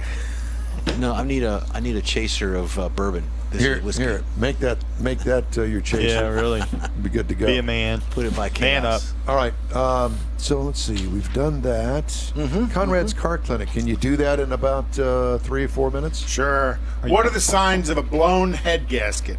You know, Leaks. head gasket, it's a critical job. You know, it seals the combustion chamber pressure and prevents coolant from mixing with the oil and oil from mixing with the coolant and all of that mixing together and causing, you know, to a large degree, a pretty catastrophic engine failure. Head gasket must withstand the strain of two opposing surfaces, metal surfaces, and in some cases it's two aluminum surfaces, it's an aluminum and a steel surface, or it's two steel surfaces. So, you know, they've got to be well designed. You know, one of the indications of a blown head gasket is the engine's going to be overheating. The failure can cause overheating because you have that loss of coolant. Another indication of a blown head gasket could be just the loss of power. The power's down on the engine. You know, you can also have oil contamination from a blown head gasket. So if you're checking your oil and it looks like a chocolate milkshake, a high probability is you have a blown head gasket, because cracking blocks isn't really much of a thing we have to worry about down here like they do up in the Northeast from freezing. And then the fourth indication of a blown head gasket could be white smoke coming out your exhaust system all the time. Now, normally you're going to get a little white smoke coming out your exhaust system when you first start your car, and that's just all the condensation that builds up in the exhaust system that heats up and turns to steam. But you know, that's when you elect a new pope. That's when you get the white smoke. You're right. It is the white smoke. So it's too many popes in the pizza. And then, you know, the fifth indication could be coolant or oil leaks. Sometimes the head gasket blows outside of the head, and you get that pressure starts spewing coolant out onto the ground. And then misfires. So now this would be where the head gasket blows into the cylinder, and then it's mixing between the cylinders, or just into a cylinder, and you get that mixing of the coolant and the ignition event, which causes a cylinder misfire. But the best way to prevent a blown head gasket is preventative maintenance. You know, changing your coolant on a regular basis takes that acidic coolant out and replaces it with fresh, new fortified coolant, which is what you need to do, because sometimes the head gasket or even the intake gasket failure is caused by the coolant becoming so acidic it eats the softest material in the coolant system, and that tends to be the gaskets. Is there a formula for the mixture of coolant versus water? Should be 50-50 coolant and distilled water. And by distilled water, I mean go to the store and buy distilled water. Just because it was still in the tap in your hose before you turned your hose on, that's not distilled water. Distilled water means they've removed all the contaminants. Because if you think about washing a car, especially like a black car, when you wash a black car with a hose and you just leave the water on it, you see that white crustiness that happens. Well, you're introducing that white crustiness inside your coolant system if you don't use distilled water. Now, a lot of the coolants out there in the industry will sell you a premix of coolant and distilled water for about $22 a gallon, or you can buy non-premixed for about $22 a gallon and go buy a couple of gallons of distilled water at the H-E-B or whatever for, you know, $1 a gallon. So that's a blown head gasket. Wow. And you can also see blown head gaskets quite frequently on the NHRA tour, especially with nitromethane going in there and cylinder pressures of 65 to 1, and boom, there it is. Oh, what a mess. Yeah. That's why they put diapers on them. Yes, that's correct. Toyota Motor Company and Mazda Motor Company's joint venture factory in Alabama plans to hire 1,700 additional employees as it ramps up production. This is from Thursday's story. JV, it's called joint venture, expects to produce 150,000 future Mazda and 150,000 Toyota crossovers annually. Last year, Toyota and Mazda increased their investment in the JV by $830 million to $2.3 billion. Wow. And there's something about that part of the country that's drawing a lot of the automotive industry, because Ford has announced 4 new factories in Kentucky and Tennessee that'll hire 11,000 people, and that is going to be a $5 billion investment. We'll be right back.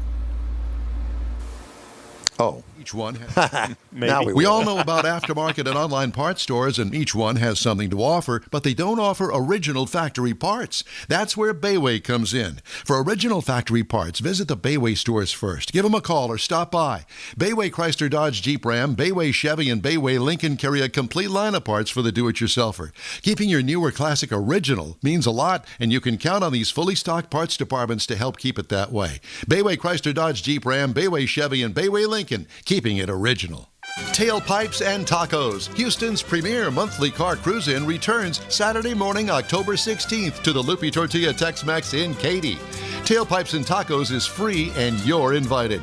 Collector cars, hot rods, customs, magnificent originals, and resto mods will all be on display. Lupi founder, car collector, and drag racer Stan Holt brings you the coolest Saturday morning cruise-in, Tailpipes and Tacos. Car show season's just around the corner, and time to stretch your car's legs in a fun family event. There'll be plenty of fabulous, fresh, made-to-order Lupi tortilla tacos, hot coffee, and adult beverages, too. This is Houston's coolest cruise-in, Tailpipes and Tacos at the Lupi Tortilla Tex-Mex on the Grand Parkway at Kingsland Boulevard, just south of I-10, and on the Southwest Freeway in Kirby inside the Loop. Get your ride ready and we'll see you at the Tailpipes and Tacos Saturday Morning Cruise-In, October 16th, 8 to 11 a.m. The In Wheel Time Car Show will be there too. We'll see you then, weather permitting. Gulf Coast Auto Shield has moved to a more convenient location. Now you can visit John Gray and his staff of dedicated professionals at their new shop on the South Sam Houston Parkway between Belford and Airport in Southwest Houston. Gulf Coast Auto Shield is the best at paint correction and ceramic coatings. Clear bras and custom wraps are specialties that only Gulf Coast Auto Shield installs with award-winning accuracy, and all their services come with a warranty. Lamborghini, Aston Martin, Porsche, and Ferrari owners depend on Gulf Coast Auto Shield for their specialty services, and you should too. The In-Wheel Time Corvette and Cutlass have both been massaged by Gulf Coast Auto Shield, so isn't it time your vehicle visit their new shop in Southwest Houston? Call John Gray today at 832-930-5655 or visit online at gcautoshield.com. That's gcautoshield.com. Paint, coatings, wraps, and more at gcautoshield.com. Well, you know what that sound means. That's a wrap for another episode of the In Wheel Time Car Show. When you're on the Facebook page, give us a like, tell your friends about us, and share our junk if you'd be so kind. We'd appreciate it. You'll get Conrad's unicorn hunting features along with all things automotive, some fun stuff, and upcoming events all week long. The In Wheel Time Car Show streams live on Facebook, YouTube, Twitch, and on InWheelTime.com every Saturday, 8 to 11 Central. Podcasts available from your favorite podcast outlet 7 days a week. Special thanks to all of our guests today. The In Wheel Time Chief Engineer is David Ainsley. Our Marketing Manager and Video Technical Director is We Need More Jeff Zekin. We do. For Booking Agent and Podcast Man Mike Out of This World Mars is Royalty, King Conrad DeLong. I'm Don Armstrong. Today's show was produced by Hottie Toddy Molly and her gang of cleaning ladies. Awesome. Be sure and join us again next week when we'll return to Studio A in Texas, USA. Have a great week and weekend. Stay safe and cool like you know you are.